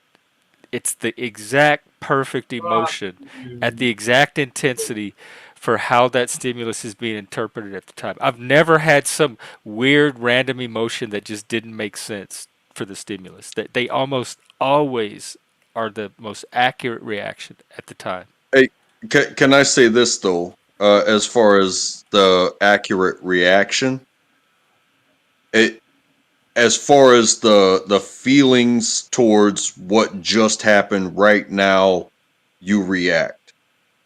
However, um, what happens after the reaction? You know what I mean? Like I've been married going on 11 years, and we have we've done all the yelling at each other. You know what I mean? And we've said all the things, and eventually, like, even our fights, like our yelling matches, have narrowed themselves to where we're both basically our own uh like husband and wife lawyers for our own selves, because we know what's relevant and we know what is just filler. And like when you bring up the BS past, Like, okay, this is a filler argument, but when you can cut the BS, shorten the argument, and get straight to the point, it's less about the emotion of how you made me feel, and more about like, okay, I'm loud about what's going on right now. If you bring up something other than what is the words that are, whether it's hers or mine that's going on right now, if you bring up anything other than that, you're not helping solve the problem. Even in an argument, like you get your argument and I'll have mine. However, all if you waste words, we're wasting time. But see, you're a problem solver, like me. And And sometimes for so is people, it and is about all so the other stuff. It's not even about the thing in the moment. It is about all the other stuff. And the thing in the moment is just a proxy for the other. So if you're looking at it as a problem that you're trying to solve in the moment, and she's looking at it as it's not even about the thing in the moment, it's about all the other stuff that you don't even want to consider, then y'all are like working off of two different paradigms from the start. right, but I'm saying that in our growing uh for who we are as partners, um those arguments where those things happened, those were stepping stones, not Yeah. not necessarily for solving the past that you're hanging on to, because it might be superficial. Whatever I might hang on to might be superficial, but you're learning how to argue about what is at the table right now. Because if you're hanging on to something and we can't change it, yes, we could have a conversation about the past and work on our feelings towards that, but we can't change it. Whereas if there's a question mark at the table right now and it becomes uh you know it doesn't even, the word argument, it's my thoughts against yours. I think we should do this. I think we should do that. It doesn't have to be anything brutal or anything even really important at all. Like, what do you want for dinner? If I say anything and she says, you know, well, you said anything 20 years ago, but look who you wound up with, or something like that. It's like, we're talking about what we're going to put on the table tonight to eat. She's not. Right. But that's what I'm saying is like, we, where we are, uh, I mean, either of us would have to be gone without our minds to bring up the past anymore. If we're gonna have a discourse about solving a problem that is, uh how I say, like, it's household stuff, like what do you want for dinner, or what are going to be the logistics of the cleaning weekend, or how are we going to do this vacation. It's a give and take, but if you have something that you want or that you think it should go in this direction, you know, it becomes a debate about how you see things going versus how the other person sees things going. But that's all about the mission, because we're going on vacation. Do you want to go on vacation with nothing you wanted, or do you want to go on vacation with most of what you wanted but without your family? You know what I mean? Because Yeah. I'd rather yield. I'm not that picky of a person anyway, but I would rather yield than say it has to go this way, and she says no, it has to go this way, and then we just spend our entire vacation like mean mugging each other. I don't like that. I don't like it at all. Certainly not for a vacation. That's usually what people try to take a vacation from. Yeah, but Me, I don't. yes. I don't want to live absolutely. that. I don't want to live that life in my daily life either. So it's like, Yeah, I don't blame you. yeah. Me, yes, that's what I was saying. So it's not the emotions that are irrational. It's there's the emotions are a story. There's a story happening in your mind really fast that you tell yourself, and the emotions are the reaction to that story. So it's the story that you're telling yourself that's the irrational part, meaning it probably doesn't correspond to reality because our stories, that's not often the purpose of them. And so it's that's what you work on is the story in the emotion, and to fully like uncover that story you need to fully experience the emotion and get all of the data from it that's in there. um yeah, I think women might be better at this. I'm not very good at this. I'm a problem solver. And it's hard for me to, if I have a solution or I see a solution, I'm gonna offer it. I'm gonna tell you because you might not have thought of it. And so all the options you can get, I mean, you can decide not to use it, but having the being aware of the option, it doesn't hurt anything. And so I'm constantly offering options because my mind is always able to see solutions and problem solve. And it's hard for me to be able to see that and just sit there and listen to someone and see the solutions and sit there and just not say anything and just listen. I find that almost impossible. It feels like lying to the person. Like, but yeah, I can listen, but then I have all this other stuff I could tell them too that might be helpful. So it seems like I'm cheating them by only listening. Oh, okay, I see. So it's just a semantic thing. Yeah. For me, emotions and logic are the same thing. They work. They're not like I'm not less logical because I'm having an emotion. The emotion is part of what my logic uses to to form its logic. Because our thoughts come from our emotion. Our thoughts are like what the next stage. They're what the emotions become.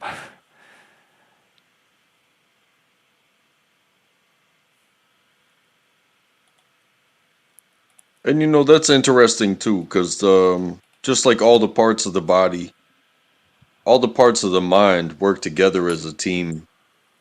So you have you know a defensive part of your knowledge, and you can have an aggressive part of your knowledge. You can have a fantasy part of your knowledge. You can have these things in your brain, and whichever one takes over in interactions, like you can float through your own brain on your own. But where you are in your brain when you're floating, when somebody decides, like you said, to kick you in the leg. I mean, were you mad about you got fired and you can't afford this vacation anymore? You're gonna go home. You're gonna have to find a new job. But somebody kicked you in the leg, and next thing you know, hey, where did you interact with me? You were having fun, thinking you were gonna kick me in the leg, but I was in I was lost in my own head, and I was mad because I got fired while I was on vacation, and I got to go home and solve bigger problems. But then maybe the physical comes over, and you just whip around with that backhand, and you wind up smacking a kid. And it's like the last thing I want to do is smack a kid, but at the same time, what just happened here? Like, I was lost in my brain, and somebody interacted with me in the physical world. I I I think that's a horrible situation, but just like road rage, sometimes the person that rages has so much that they think they have to do, whereas the other person's just like, yeah, I'm getting from point A to point B, going by the law, trying to be safe, but you're zooming, and you perceive them as in the way. The person that rages is probably going to cost themselves more time with their rage sometimes. Yeah. I'm I understand I'm not a road rager myself, but I understand the phenomena of it, of like when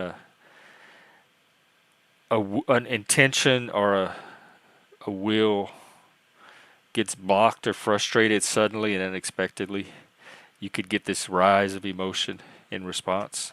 I get that with other things, not necessarily with. I'm a pretty patient driver, um, but I know the feeling in other areas. Hey, Dom.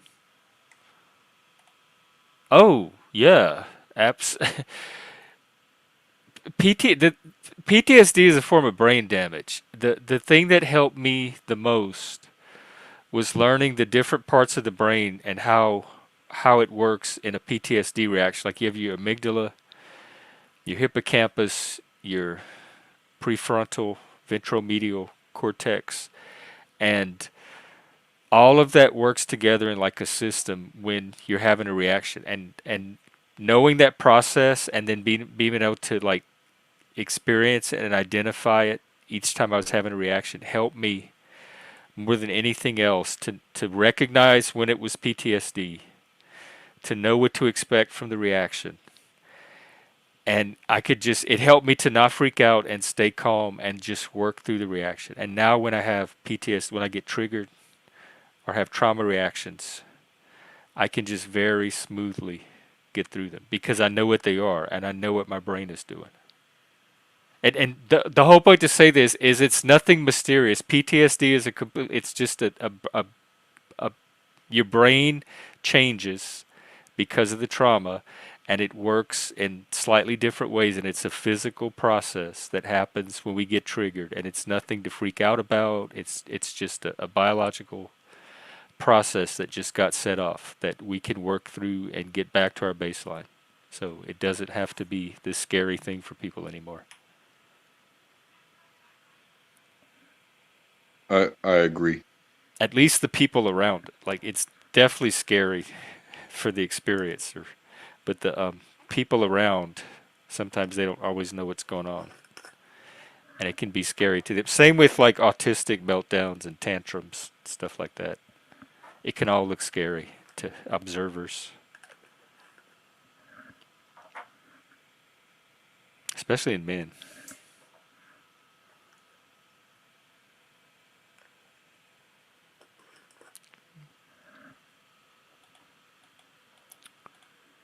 Well, I'm not sure Busker is still with us. Yeah. Hey, Busker, you alive? You still there? He might have taken a nap. Here, I'm going to go ahead and clear him out. We'll let him rest in the back. Well, I don't know. What else is on your mind? This is good stuff that you have. And you could tell that it's like hard won from experience.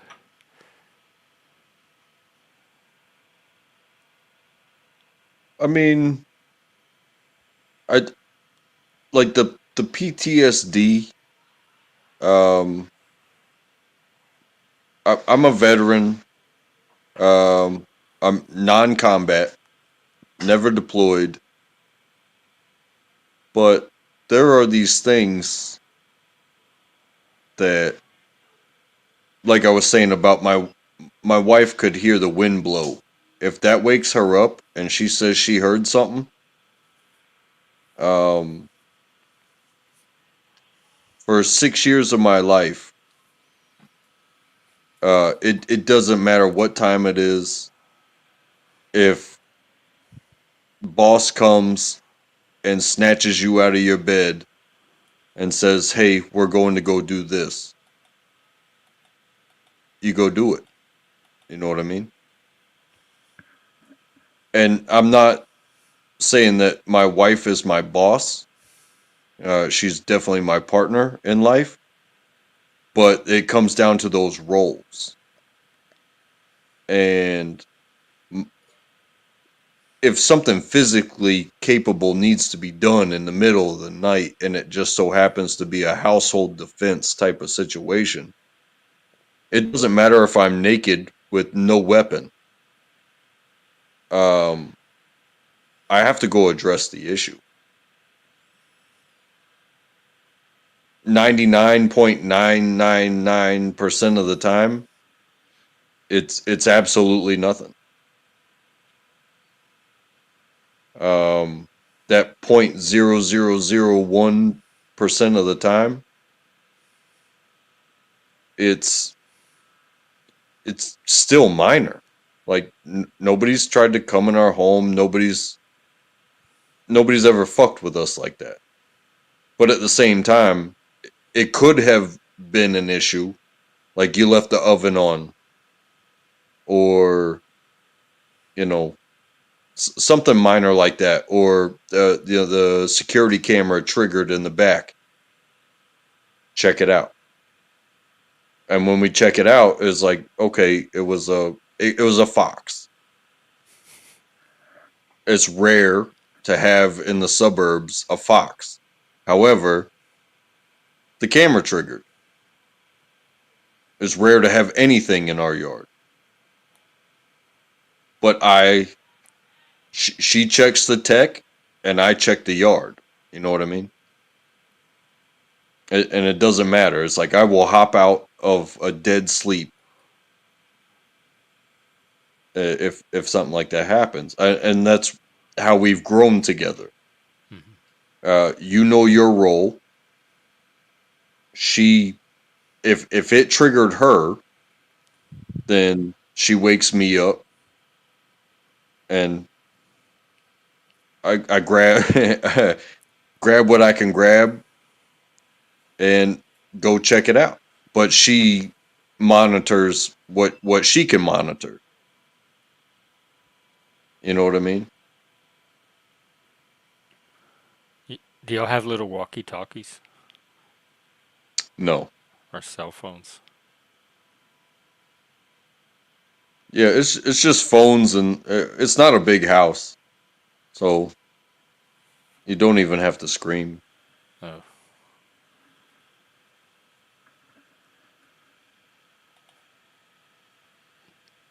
But if I woke up because I heard something, maybe I'd wake her up and be like, "Hey, check the cameras before I walk out there."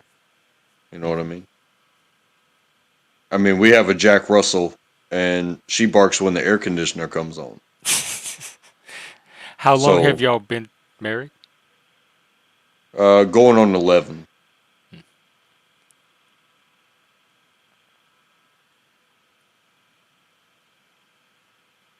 But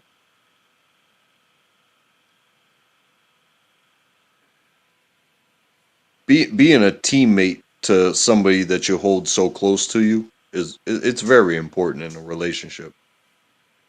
I know. Yeah, yeah. I've had it. It was me at my best. Like it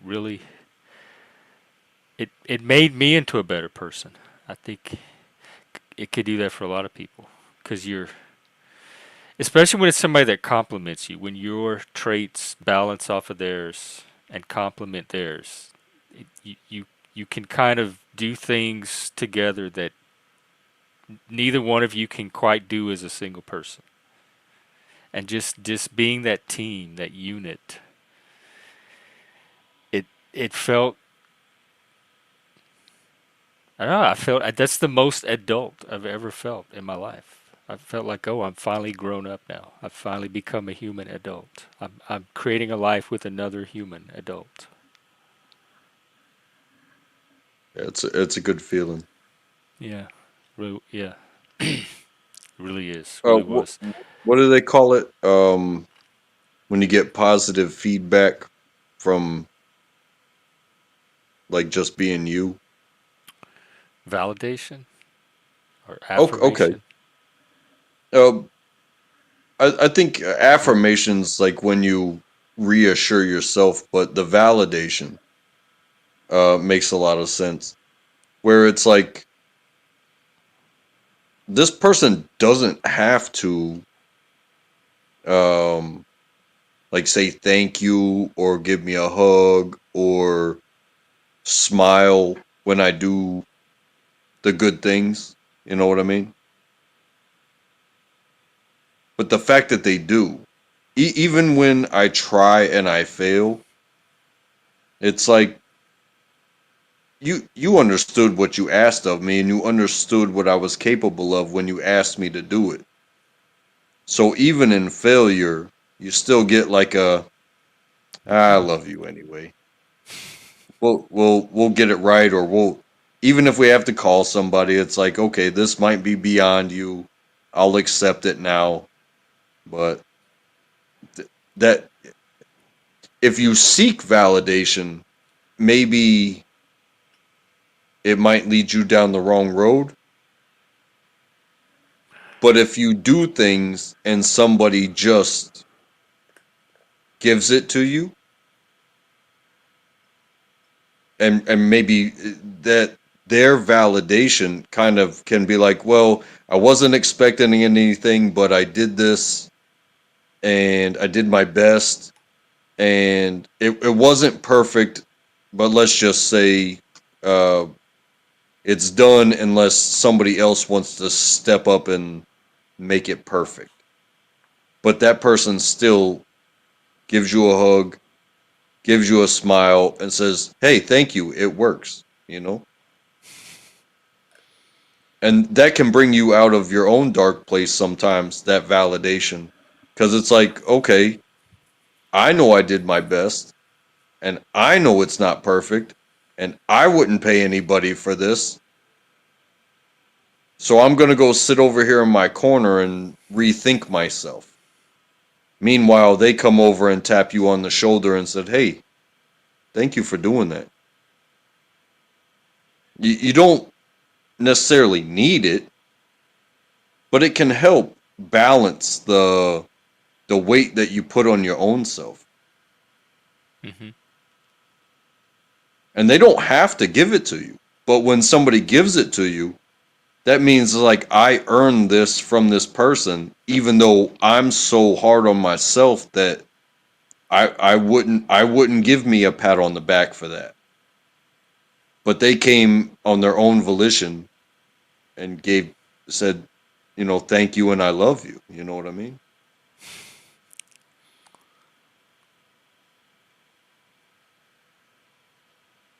Yeah. You believe them? It seems like if you seek validation, no, you're looking for something else. I think we need that. Like, there's part of us that needs validation. Like, probably to even develop as social beings. But I think to get to be effective, to be the most authentic, it has to be genuine validation. Like, it has to happen organically from somebody that's having a genuine response to you that validates you in a positive way. I don't think it's something you can manufacture or try to find. I think it just has to happen. Just kind of like with love and friendship and all the other stuff. It happens as part of our inner subjectivity. And so seeking validation, like making sure that I have sources of validation when I need it, or making sure that I have validation or know that it's out there, is about as much as I try to do. But seeking it doesn't seem to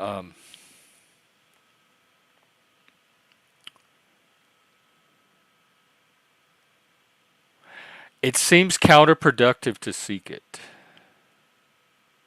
It's Right. like if it doesn't come naturally, then it's not validation.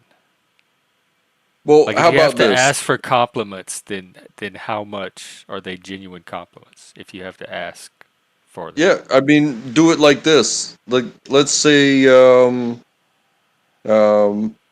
you're in a relationship and you know enough about a person to know what they like or how they like things done, whether it's their coffee or their breakfast or whatever. And you go and you put your best foot forward with the skills that you have, and let's just say you're not classically trained, whatever it is that you're trying to do for them. I could And see you that. think, okay, I'm gonna do this. I'm gonna put a smile on my face. They don't know what I'm doing. I'm gonna surprise them. I'm gonna save them some time. I'm gonna save them some money. Whatever it is that you do for them. But but then they give you a little bit of a negative critique when you do it. Did you miss validation there? Is that something that's gonna break your heart because you poured your heart into it to somebody who usually says good job, but if what just happens if they wake up in a bad mood and they don't like check the box for giving you all the smiles and the blushing and everything that you get when you do good things for people? What happens when you don't get a thank you? Are you gonna sit there and are you gonna stew on that? You gonna let that ruin your day? Or you know, I think that can be a question as well. It's like, how much do we bank on validation? Because if you know you did everything you could have done and it still didn't get the smile out of somebody, or the job was done, but, a professional could have done it better, you know, at what point do you look at yourself and be like, hey, I was tasked with this to try to save money fixing the outdoor faucet, and I did my best. I did my research. I felt like I got the right parts, but it's still leaking. If Well, that person says it's still leaking, I'd be like, yeah, I can see. I didn't do such a good job. And I'm going to weigh in on my own self on the next time I take on a chore. However, your little jeer of it's still leaking, it doesn't help, but it doesn't have to hurt either. well, I'm laughing because I would be that person that would point out that well, it's still leaking. It's not fixed, and Yeah. I've been in that situation you described. But here's my thing: did you know what your cooking skills were before you tried to make the breakfast and all? Like, so did you know there was a risk that they were gonna say, "Oh, this is not necessarily the best meal I've had"? Because if I'm critiqued for something that I know I'm not good at to begin with, it doesn't bother. I expect it. Like, it doesn't catch me. But I don't expect people to like lie to me just to make me feel good about something that I know myself that's not one of my strong points. But if it's something I'm good at and they give me a negative critique, then I might like resist it. So I guess I don't expect validation for something that I know I haven't earned it in. That makes a lot of sense because if you do like Oh, I think you might have frozen up or cut out. go out, Yeah, you cut out a little bit. I think you're back. yeah, I saw we both had circles for a second. But I guess what I was going to mention was like, let's just say, you're a master of something and you do something for somebody that has probably never spent 1 second in like you're going to do a car service or you're going to bake them a cake but they have zero give a damn about the field that you're putting forth effort for them, but you've been doing it your entire life. Let's just say you've been call it 20 years. You've seen so much in this one thing that you're doing for them, and you can judge your own self and your own performance, your own activities, your own product as it comes out, to where you can be like, yeah, it may not be my best, but it's top notch as far as what I can do. But then the person you give it to, oh, they just want to rip you apart. And it's like, wait, uh, you don't even like sweets. And you asked me to make a cake, and you mentioned a a presentation and a flavor and a size, and I did all that. And the people that like sweets, they absolutely love the cake. You didn't like the cake, but you don't give a shit. You don't give a shit. You just asked for something, and now that you tasted it and you don't like it, well, maybe you're the picky bitch. You know what I'm saying? Like Well, you're I not would gonna wonder take what game they're a. playing. They asked you to bake a cake that they don't even like. It's definitely happened before. Like Yeah, that I would just wonder what kind of game they were playing. That's just weird. Normal people don't do that. well, That seems I'll like a say this. game.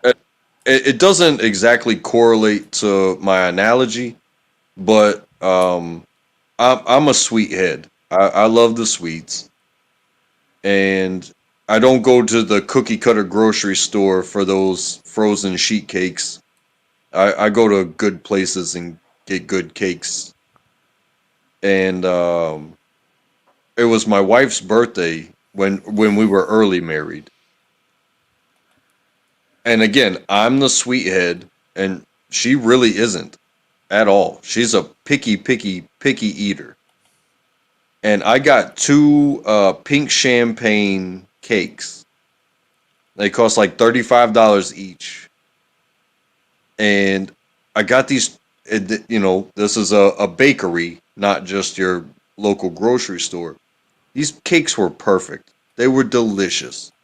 They weren't extravagant. They were just, tall cakes. And I probably ate half of a cake in one night. Not a single other person at her birthday party ate a piece of cake. I self validated because I made a decision to get good cakes. But at the same time, it was like, okay, I have to accept that like one other person had a thin slice of cake. But even my own wife didn't eat the quote unquote birthday cake. You know what I mean? Why didn't It anybody didn't. eat cake if it was so good? I've never known They, people to turn down even average cake. you, some of the people that I'm around, it's like it. They're picky. They're just picky people, man. Just So they would it, not have and eaten I. the grocery store cake either?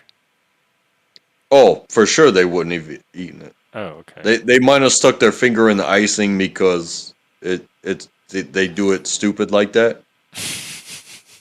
But um, but no, they just like I said, I could eat half a cake. I eat whole boxes of cookies in a single sitting. I'm that guy. And I'm not even picky about my sweets.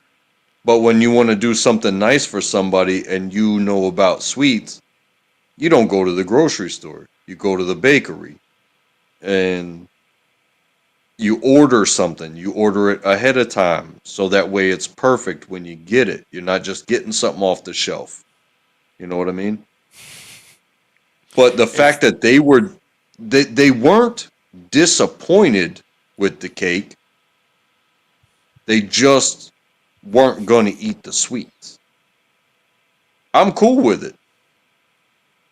I had some of the cake went to waste, but I ate at least a whole cake by myself over the were they course of just on diets? Like they were not going to eat any kind of sweet at all? they they're just people, man. They pick and choose their time when they're gonna do what they do, and some of them, yeah, some of them control their sweets. Some of them just don't like sweets. But that's some of the people that I'm around. Whereas I could live a happy life and eat nothing for the rest of my life except for chocolate chip cookies. You know what I mean? Hey, Hey guys, welcome. Hey, Dom. what's going on? Oh, not much. Talking Hey, I about. got my phone ordered finally, so hopefully I'm getting one of those Galaxy Fold, the Z Fold 6s, the new ones. Oh. So that's supposed to come in Thursday, hopefully. So hopefully I'll be able to cam up and whatnot. But Oh, okay. that's the big news that I got Cool. going on. But if you want to talk relationships, let me tell you something. Uh, I've been divorced once. I've been married twice, and after the first divorce, I realized that it's me. I'm the one that needs to be made, that needs to validate myself, my emotions, what matters to me. So, cut to the chase. Uh, just moved in with my new wife, my current wife. We've been married 25 years now. We had just moved in, first fight. Shit's going sideways. Everything's. It's like, you know what? There's the door. Oh, wait a minute. You're just going to get. No, no, I'm not giving up. But if there's a problem here, there's the door. Neither one of us need to have issues. We don't need this in a relationship, especially if we're, this, like, I get it. This is brand new fighting and everything, and it's petty and whatnot, and you're going to lay the ground. But I'm not about that anymore. And you can stay, you can go. Either way, don't make no difference to me. She didn't like that answer, I'm but the same honest, way. but that's the honest answer to give. Yes, that seems like a very reasonable answer. So, and then, fast forward to now, with our current situation, it's very difficult because I can hear some of the same situations where you feel like you are overextending yourself to a point where I'm putting a lot of myself into this for my partner, and then the partner, oh, that's nice, appreciate it, thanks. Wait a minute. I did a lot. I put a lot into that, and I did a lot of thinking about it, and I made the right decisions, and I did everything so that, for you, and that's all I'm going to get is like, all right, I understand, but I know that I did the best job I could as a spouse to take care of my spouse, and like I said, I'm not going to go into the situation, but I know we both have our own independent lives to live. It's almost like we're roommates, but not. It's really a weird dynamic getting to the point where you're middle aged and you've been through so much and you've seen so much and you've done so much and you're set in your ways and you know what you want. And as long as you two can, work it out to the point where, well, you use the cake, for example. Okay, nobody wants to eat the cake. Fuck it then. I'm taking it home, man. It's mine. I'm not going to let that bother me. I know I did the best that I can do. So I don't need them to tell me that Does you she did such know a all great the job. effort you put in? Like, is she Oh yeah, aware as you are of the effort? no, Oh. she's aware, but because of she's still working, so she's got she's got other things. She's out in. I'm stay at home, can't work. Blah blah blah. So it might take me an entire day to plan out a meal. And I know when she gets home, it's good. I made smash burgers tonight, homemade smash burgers. She was working late. I did a whole. I mean, I had it. They were piping hot, ready to go. It's like, how's your burger? Oh, it's good. I said, I made it. It's a smash burger. It takes time. You got to it tastes good. I'm like, you know what? My fucking burger is awesome. So have a nice night. It's hard to not let that affect you, but you also, you can't. It's life's short, man. She just wasn't as into your smash burger as you were. And that's okay. That's okay. You're absolutely right. 20 years ago, I would have been like, fuck, I just slaved over this stove. I spent the whole fuck. You just, that's all you could. That's fine. She ate it. That's an accomplishment. She could have said, that tastes like shit. I'm not eating it. Okay. Or just But stop surprising people. That's what I would do. no, stop expecting we anticipate a, a reaction from somebody that, a complete individual who has their own identity, and we create this. We seem to know how they're going to react, and we're going to do this, and they're going to react this way, and then we're prepared. We're going to get, and when we don't get it, that's when all shit. That's when it all falls apart. It's like, wait a minute, you didn't. How come you didn't say it? And it's hard. I agree. It's hard to live like that when you're constantly looking for that attaboy. But once you get to a certain point where you realize that it just doesn't matter. I know I'm a good person. I know I do a good job. I know it's even to the point where sometimes she'll say, you know what, this is really good. This is a really good thing. Yeah, I know I can cook well. Where the fuck have you been?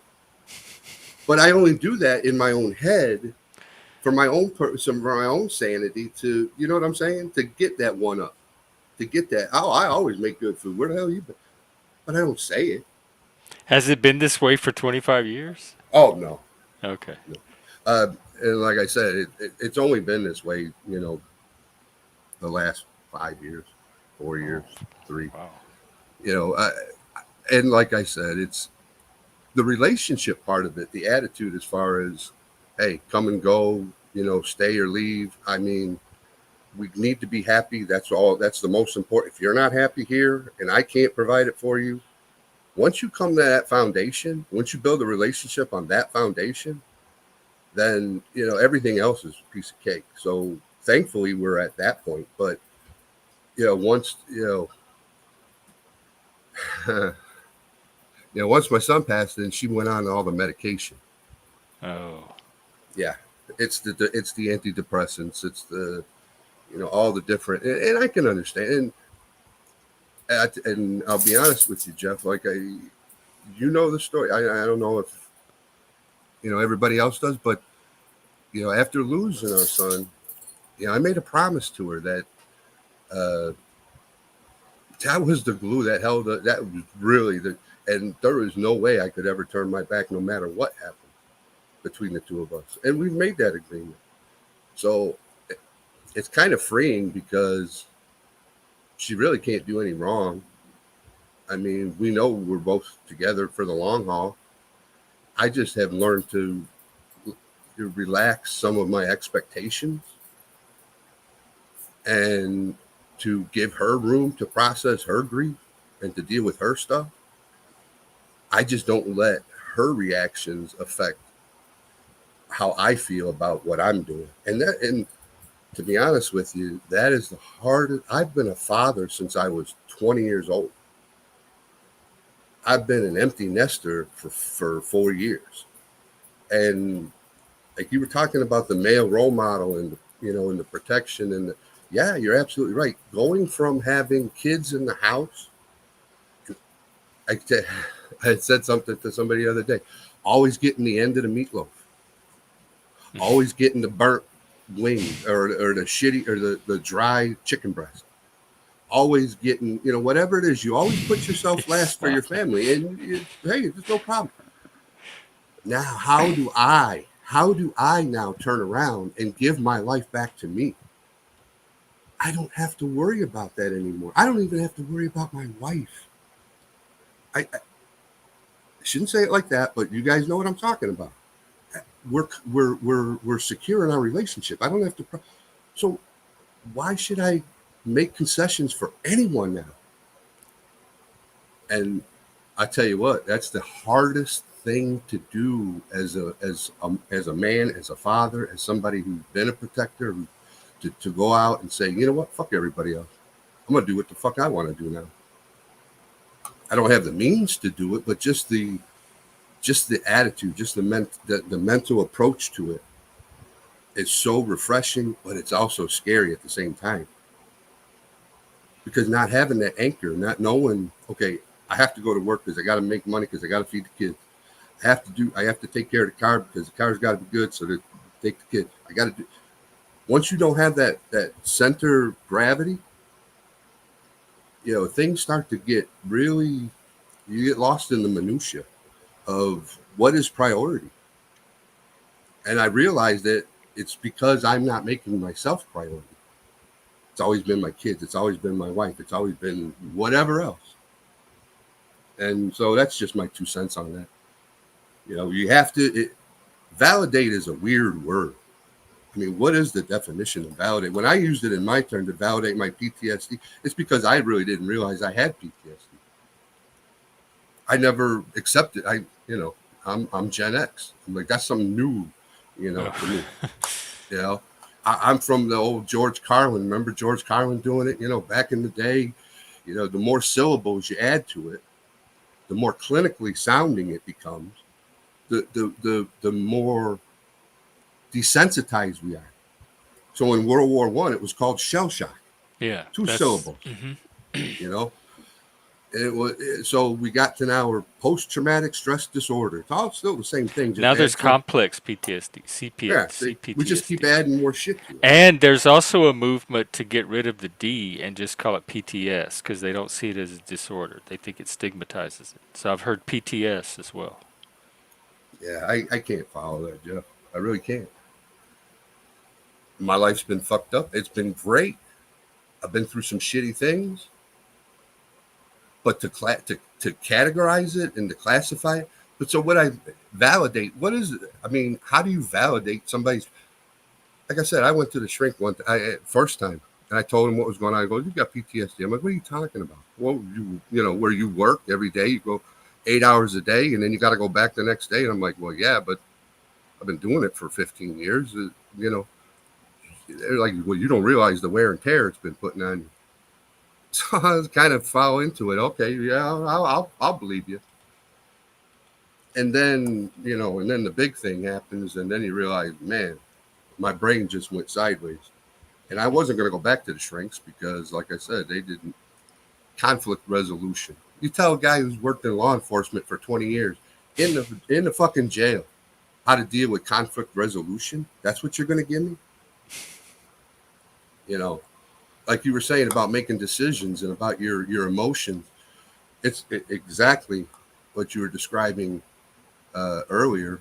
When you're in a jail setting, you can't use your emotions. You have to evaluate the situation around you. To react in an emotional way would only cloud your decision-making process. And, when the numbers are, you're heavily outnumbered, you cannot be reacting, to your emotions. It'll either get you sued, it'll get you thrown back in jail with the rest of them.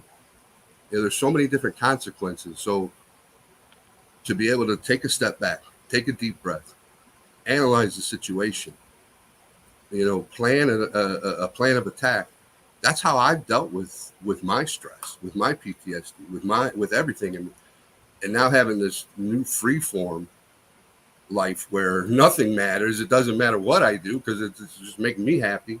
It's so terrifying at some point, to realize to have this much freedom. Is your wife still not able to be an anchor for you? She is. She gives me something to do. She gives me something to, Like a project? yeah, more or less. I take care of her. It's a pet. I love her to death, Jeff. I love her to death. I wouldn't give her up for anything. She's my best friend.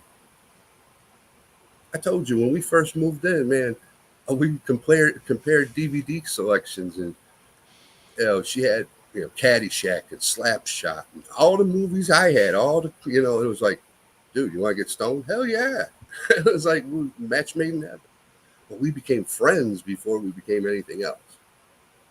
And that's the key. That's what I would, anybody, looking for relationship advice. You got to be friends first. You got to be somebody that you can go on a long car ride and not talk to and still have the same feeling for them afterwards.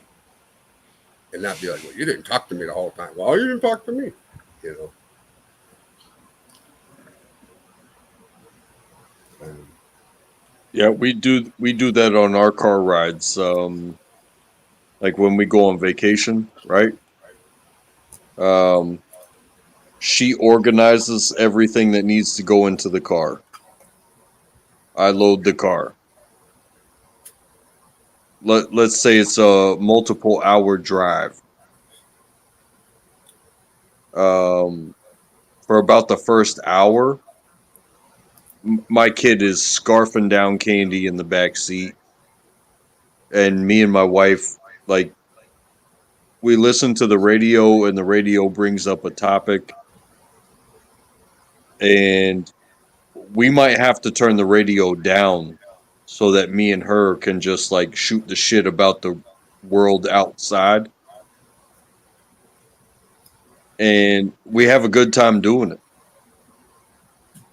But when I say, hey, we still got, 2 or 3 hours to go, uh I'm gonna put my hoodie under my head and take a nap. I might not wake up until we get there, but then she did the driving, and now I'm charged with unloading the car and getting everything into the place in its respective spots that it needs to be, so that way she can organize every corner of where we are. So it's teamwork, but oh yeah, at the that's same time, it's a relationship. So anything that's said, it it's not like, oh, she didn't like where I put this bag right now, and she might bark at me, but at the same time, I know my wife's bark. She's not being mean, she's being a manager, you know what I'm saying? oh yeah, oh yeah. I do the same thing to mine. All I because of the loose emotions and whatnot. Like Jeff says, you jump to them. My first thing, especially between me and her, because we're so comfortable, like this phone situation. They wanted to give her a bunch of shit on the phone about, I said, let me have that. And why are you letting them talk to you a certain kind of way? And she's like, you talk to them then. All right, give me the damn phone. And so I laid into him and I told her, and she just sat there and took it. And she's like, yeah, yeah, yeah. I'm like, I'm not mad at you. She's like, absolutely. You're mad at the phone people. But if you don't scream at somebody and let your frustration out, then, you're not going to be, yourself. So, she lets me do it. Just like this, it's like the same thing. You have to let people be themselves in a relationship. And if you can't, then yeah, there's no relationship there. But by the same token, like you say, you find where you fit. If she's the one that does all the packing and she likes the organizational stuff, I'm the organization one in my relationship. I got to have everything, and I think it's because of my career. Everything's got to be planned out. If it's not, I'm not anal, and I'm not, what is it, OCD, but I'm very. I need to know what's coming. Like you said, I need to know what's coming. I need to know what I can prepare for, what I can't prepare for, what I need. And so she helps me with that. It's like, okay, I can micromanage everything down, and then she's the reality. She steps in and goes, that's not going to happen. Yeah, I know you're right, but I'm just planning. Yeah, but that's stupid. Right? Okay, you're absolutely right. We won't go that far. So you're right. It's a team effort, in whatever role you feel most comfortable in. As long as your partner allows you to fill that role, that's a working relationship. If it But means both also, of you, y'all been through grief. That changes everything. true. That reprioritizes your entire world, and you might have taken your own individual paths through it instead of like growing Well, through it as a couple. well, yeah. That's why I say I can break down as far as all the relationships in my life into categories: the first marriage, the second marriage, and then post. Hmm. You know, uh, losing my son. So I can understand that, and you're absolutely right. And that's my own path, has become so scary. Why I finally kind of jumped in to share it, because I'm not doing any clinical stuff. I gave away, I gave up the therapy and all that other stuff. And then when COVID, no groups, none of that stuff. Okay, fine. So this is the first time. But you're Oh, absolutely right. Now that we're in a completely different world, it's like a completely different relationship. The person I married we both have died. hmm. The person she married and the person I married, we're both gone. We're not the same people. 25 years, even 25 years without a trauma, you're not the same people. As long as you've come to weave yourself into one cohesive, especially if you're in a family situation, one cohesive unit to take care of the kids, and you operate together, as long as you can, maintain that, I think you're doing great. You know, it's when you start feeling that you're being, used. Or I never really ever felt that way, so I can't explain how it is to be used. But I hear so many people talk about how they're treated in a relationship, and it's just like, dude, you're being used, man. It just seems like they're not as receptive to your needs as you are to theirs. She may not be right now. If it's not reciprocal, like was it before? Was it more balanced? Oh, you're talking my situation? Oh no, Yeah. mine's fine. I mean, I know my big saying with my wife is she comes by it honestly. As long as I can admit the fact that she doesn't do the things she does that irritate me on purpose. Come on, we're all human beings. We all irritate each other. The closest, people, you still have things that irritate each other.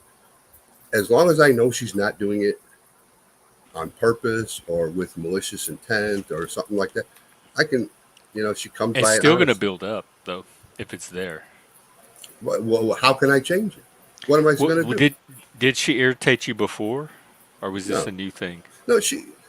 Irritate's a strong word. I think our situation right now is just because of the emotional, like I said, and it's because of she's on so many different beta blockers and different, so she has chosen that path. Has her personality changed Oh, as a result of the medication? completely, Oh well. completely. It Jeff, it's almost like it's literally like a chemical lobotomy. No emotions one way or the other, honestly. That's the first issue right there to deal with first and see if that may be the only factor involved. But until you address that, you're not going to be able to assess the rest of it. Well, I addressed she was so bad at one point that we were still going, COVID doctor appointments, and we had shared appointments with the GP, and I finally made her take the mask off because she had so much of that mouth movement. You see on the commercials where you get that where your mouth starts. It's like you're mouthing words, but you're not saying anything, and it's a side effect of the medication. Oh. The tongue starts moving, the lips are moving. It's a constant motion. And I said, did you ever show the doctor? Had the doctor ever seen this? He's like, no. So I did. I said, pull that, show her. And she's like, yeah, maybe we need to dose this down a little bit. I'm like, okay, people aren't seeing what I'm seeing. So yeah, I'm still looking out for her, and I understand that she's chosen that path to deal with her. You know, But that's what I was going to ask. Did the medication start at, was it given as in response to the grief? yeah, oh yeah, That's I don't know how I don't know if medicating grief. You said for 5 years yeah, going on. It'll be is a 5 in long May. term solution. And I, on the other hand, have chosen to absolve from all big pharma. I don't even take high blood pressure medicine anymore. Is she getting this from her GP or is this a psychiatrist? No, it's a psychiatrist. She had a video call. I sat in on a video call the other day. Oh my God. It's just check the boxes. Check the boxes. How you feeling? Any changes? Okay, refill the script. Have a nice day. I'm like, that's all she asked. She's like, yeah, that's all they asked. I'm like, well, Um, I can't do anything with that. has your wife done any kind of grief work or gone to grief groups, or has her the therapist I worked on the told you grief, this or is was she just taking pills for 5 years? just been taking pills. I mean, we like I said, with the time when we were, I tried to reach out to some grief, but with COVID and everything, nobody. Jeff, they closed our church. I mean, when they closed the church, where the hell else you supposed to go? And so it's funny now. I'm not even. I didn't want to turn this into about me. I was just trying to give my 2 cents, uh, but yeah, no, I appreciate you taking an interest. We just have, maybe it'll come to a head down the road, but as long as I get her up in the morning, she goes to work, she comes home, I feed her, we watch TV. I don't know what else is there in life.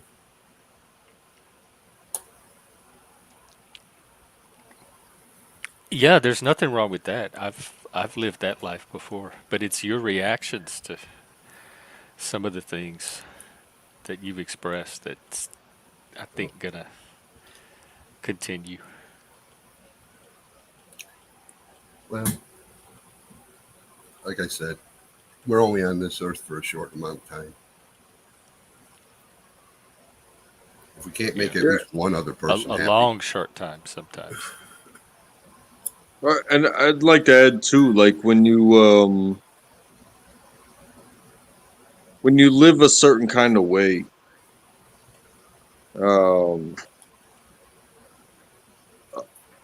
I would say a way of understanding like the ground you stand on, understanding the food that you eat, understanding your relationships with people. I think everybody needs to, and I'm not saying how you do it, but you need to come to grips with your existence. Not you, but people, me, myself, uh, included, need to come to grips with your existence. And when you realize that all living things uh, come to an end, uh, you you can take good rules that aren't yours and you can incorporate them into rules that are 100% yours. You know what I mean? Because uh, time for an individual, it's not infinite, but and some would that's when argue you, it is. yeah, and you can kind of look at things like, hey, is this gonna take me to my end? Well, it's not that serious, so let's downgrade our tone and uh, smile and fix the problem. Versus, oh, some people look at everything like it's the end of the fucking world. You know, Oh yeah, I love me some Young. I mean, Carl Young. I mean, but yeah, going through an existential crisis is a surefire way to question reality because yeah, when you boil it down to we're just life forces that you know are inhabiting a bag of meat, and when that life force is extinguished, what is beyond that? What is it after that? And so yeah, I mean, Alan Watts is a good one. McKenna. I mean, there's a lot of people that will, once you've gotten to the point, like I said, where I'm at, and I wish no one gets to the point where I'm at. But I'm starting to realize that I've been dead. I've been dead for 4 years. And it's really actually enlightening and refreshing to know that that old person is gone. So everything I do now, I was almost like born into a relationship with my wife, but having this new perspective on everything, this new, after going through this existential crisis, giving me the freedom to just, like you say, make up my own rules for the game. What is it that I need to make me happy, to provide for my wife, to make her happy, and just turn everything, turn reality on its ear. And, that's kind of what I end up doing, with, my medication. But I approach it from a clinical perspective, But Are you medicated tonight? I should be in about another 20 minutes. Yeah, I had a bowl of oatmeal, but Okay. but no, I'm not. I'm not under the influence at this time. So you can, for those of you that like to judge, whether panelists are under the influence, you'll never be able to tell with me. I can hardly tell from anybody unless they're slurring or like sometimes you could see the smoke. Like Joe Cool, I could tell. But outside of that, I never can tell what chemical state somebody's in, really, unless it's really obvious. Yeah. It's always a fun game. Yeah, Especially- hopefully I never get there, but um, I do tend to drink, and I hope it doesn't offend anybody. But I, you know, Were you drinking tonight? oh yes, sir. Oh, I couldn't tell at all. Like it's just a normal conversation. yeah, you don't Like, want you don't want my. We just met, and I wouldn't want to offend you in any way, but yeah, no, that is one. I've been down that road. Um, Alcohol is a poison. Period. Plain and simple. No matter how you try to medicate with it, you will never. Like I said, 20 years working in law enforcement, I couldn't smoke. You know, and so yeah, you start with the alcohol because you think you're medicated, and at first it does seem to medicate, but the thing that got me to stop drinking after so many years was just the realization that it is a poison. It is not really meant to be ingested. It is killing your brain, your liver, everything, everything that it's a poison. Whereas with, when I switched to cannabis and psilocybin, they're all natural. They don't they don't attack the body, they don't destroy the body. Whereas alcohol is everything. You may as well drink antifreeze. It's the same shit. You're going to kill yourself one way or another. Now, that's all. But I went down that road. I was doing, it was half gallon of Seagram's about every 2 days. And that's when I realized there's no way, But so my recommendation is obviously, if you can quit that, and if you can quit that alcohol, you can quit anything, dude. But that would be, you cannot medicate with alcohol. There is no possible way. Just my 2 cents. No, I got you. I'm fully educated on the what I'm doing to myself when I do it, and And I know you are. I didn't mean that. I don't mean to go down that road. But no, I'm okay with what you said because I'm not necessarily happy with how I choose to spend my time sometimes. let me, let me tell you a But funny story real quick. I gotta say that I was kind of raised this way, and there are things that are hard to shake. You said it yourself. It's hard to shake. It's scary. It's scary to shake. Yep. What would I do with my time? Yep. And that's the question that nobody can answer but me. but it Yep. winds up being a very hard question. That's the question I'm asking myself with tobacco, because I know I need to quit smoking. But that's that man. I mean, they put chemicals in it to purposely addict you. So you start smoking, you're at a losing battle right there. But as far as alcohol goes, yeah, you're absolutely right, man. When it's what you got and that's what you use and that's your go-to, nothing anybody can tell you is going to change your mind about that, unless a quick story. One of the realizations I was working midnights, so I get off about 7 in the morning, and I'd have about an hour ride home. So I had me a big gulp, with Mountain Dew. Pour out half the Mountain Dew, fill the rest up with Seagrams. Finish that on the way home. Have another one before I got on the mower to cut the grass. Now we had our front yard was an acre. It was an entire acre. We had 10 acres. So the front yard was an entire acre. So I get on the riding mower. I start cutting the grass. I start falling asleep. One time I fell asleep on the mower. The only reason I woke up is because I hit the ditch right before the road. I turn around and look back. Man, the path was just going winding out. I said, I got to hurry up and fix this before somebody drives by and sees this shit. Yeah, that's when I realized, like you said, what else are you going to do? I mean, that's all I did. Get off work, get drunk, take care of my business. And I wasn't taking care of business. That's for damn sure. I almost killed myself cutting my own damn grass. So, yeah, How long ago was this? probably 80, no, 2008. Oh, so like a long time ago. Yeah, Oh, 6, 7, 8. That was when we were getting ready to lose the house because of mortgage thing.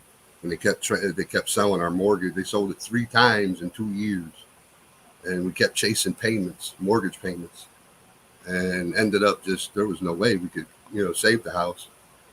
So we gave it back to the bank, and we weren't even one of those fucked up loans. We just happened to get piled into they put 30 loans in one big package, and they sell those off to the bank, and our loan happened to be the one that was in there.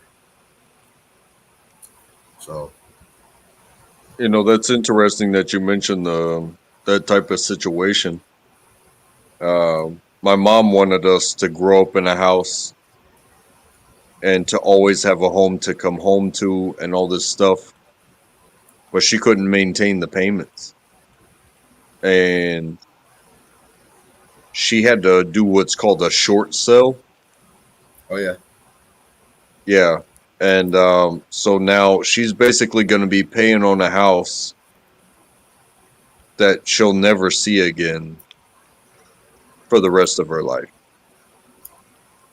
yeah, yeah. Well, I mean, like I said, we ended up having to walk away.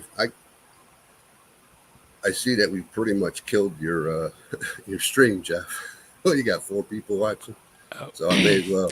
Well, Liliana started streaming too. I think a lot of them went over there. So I apologize for that, but I mean, I'll be honest with you, right? Since there's nobody, I mean, I'm homeless now. I'm homeless. I live in a house. Well, I live in my grandmother's house that belongs to my mom.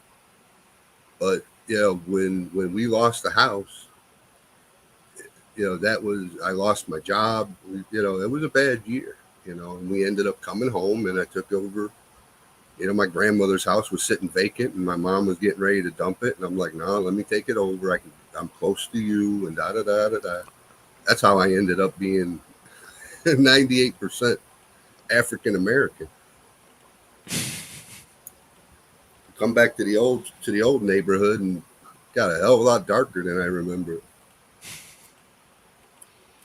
But irregardless, I don't. It's fine. It's freeing, you know. But Your wife is there with you? oh yeah, oh It's yeah. you and her. We've never been apart. 20. Well, like I said, 20. We got married in 2000 and had our son in 2001. That'll be 25 years next year. I wouldn't change anything right now. I'm happy. It's difficult. You know, that's interesting when people bring up about what would you change? What would you change? But it winds up being that butterfly effect of what else would be different? Who else would you meet? Um, what other chances would you have taken? What types of failures would you have not survived? I wouldn't look back and change not one thing because honestly, I would probably not have survived if I changed one thing. Well, yeah, you made it to this. You made it to this point, and you should be applauded for that. Definitely. Well, I But feel lucky every single day. After looking back, I'm like, bro, I'm still here. Why? Like, forget the lottery on the highway. I'm not buying a ticket to something I already have, and that's why I drive the speed limit and go to work. You know what I'm saying?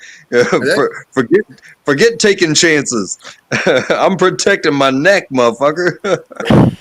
oh no, I totally agree. And that's what's so freeing at this point in my life is the fact that yeah, I don't have anybody to account for. I don't have anybody that is relying on me. The only thing I did promise that I wish I could renege was no motorcycle, because after the last accident, I promised the wife no motorcycle, and that's one thing I would love to have back right about now, bro. Oh my god, all the time in the world and all the miles of road just waiting, calling my name. But I made her a promise. I'm not going to get another bike. So, but yeah, you're right. The decisions we've made, we already made.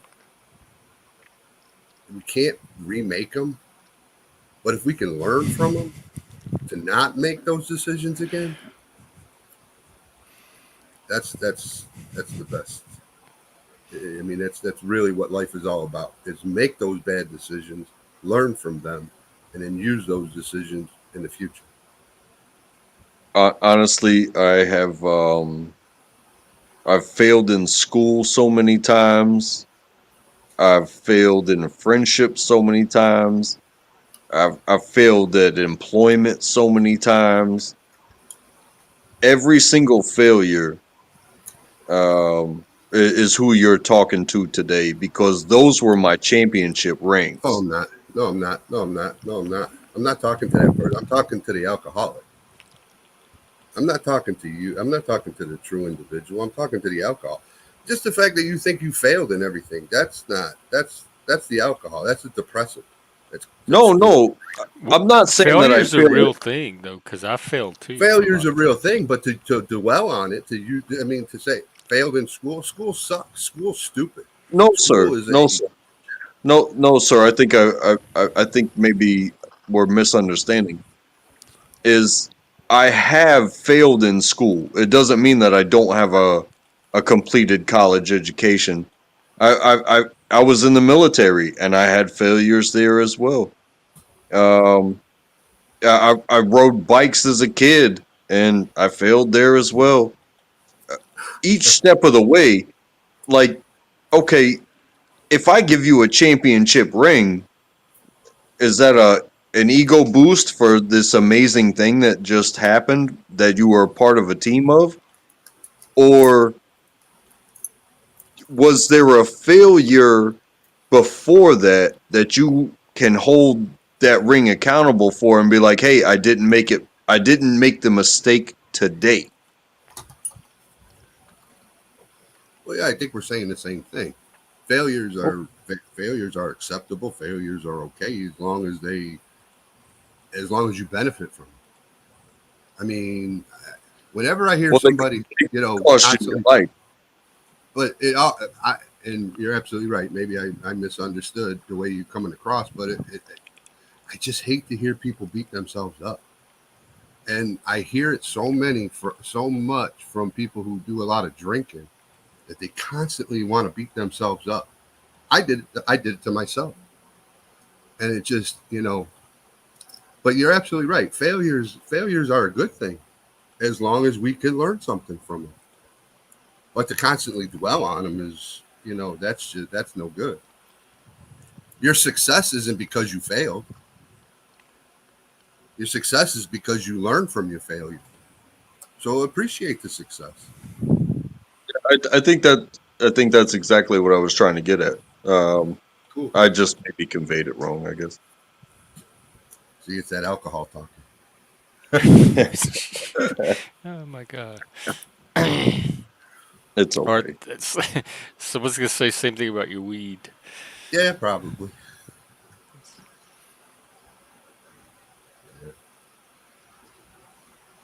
Hey, it's all good. It's good conversation. Just like when you feel something and you want to get it out appropriately, and to have somebody understand means that you're coming out clearly. So even a minor misunderstanding, it's like, well, it can be simply fixed with more simple conversation. So I really appreciate the talk, man. I really do.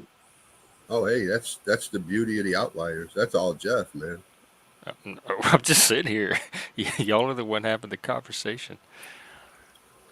But So, it's through your thank y'all for facilitating. being You're the here. one facilitating it, though.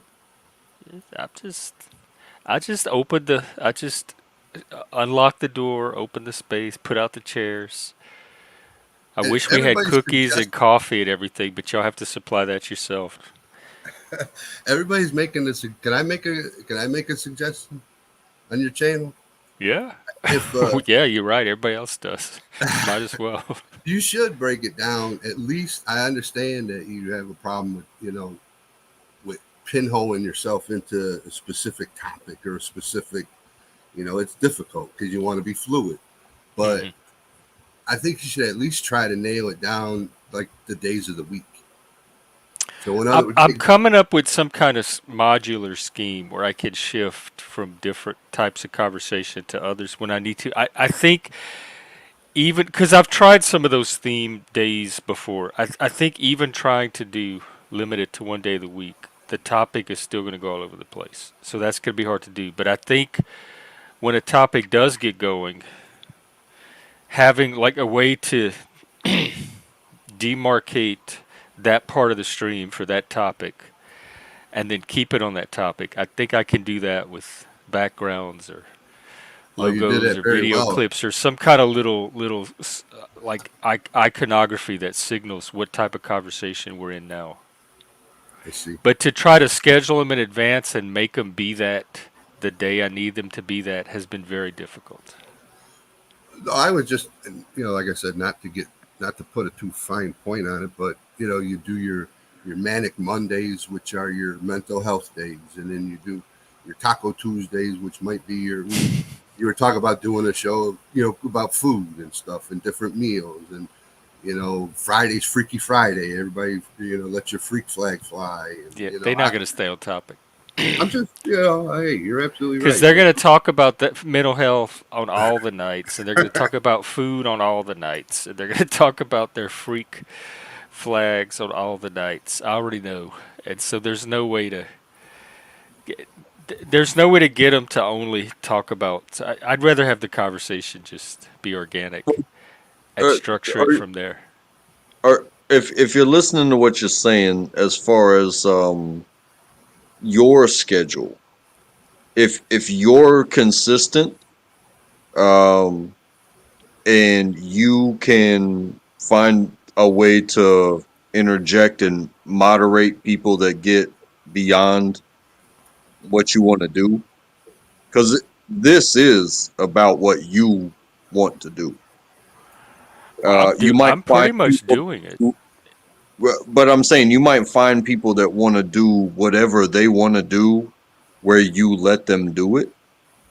But like, look at like the commentary TV shows.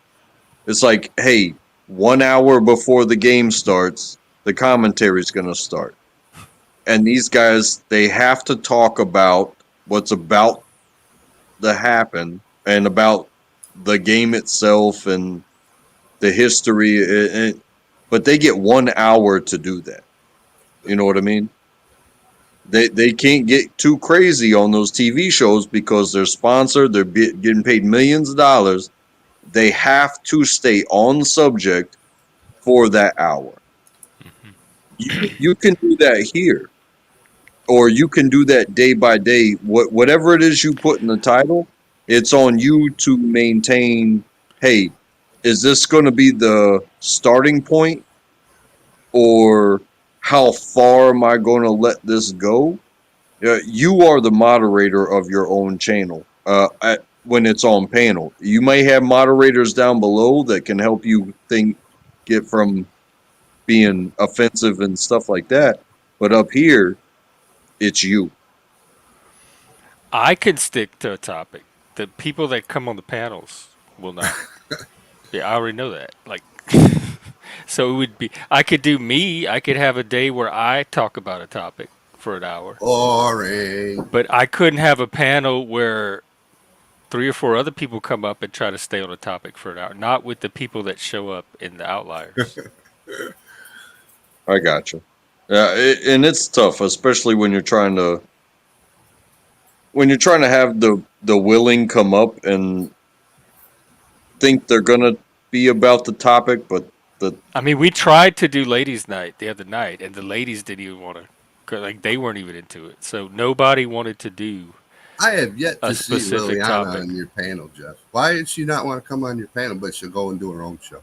I don't know. What's up with that? She has this troll game she's trying to launch, and so she I comes saw up when there's a reason to. that. Oh, what does she do on her channel? I'm not sure. Right now, they're talking about. garbage. Her and Meg and some British guy. They're talking about medical stories. Oh, Some guy no. having a heart attack.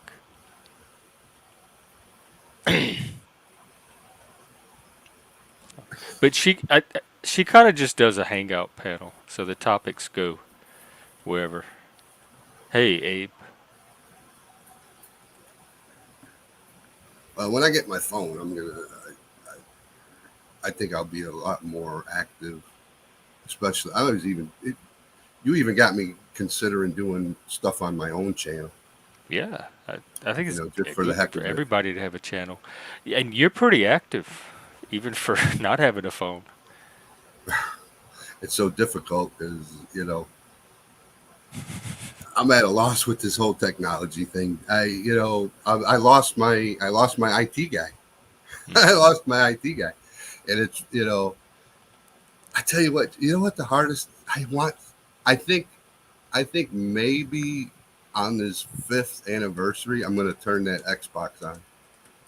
I have yet to turn his Xbox on, and I look at it every day. It sits right underneath the TV. It's just like, and I'm happy. I'm cool with it. I'm not upset. I mean, I wouldn't, and I never thought about turning it on.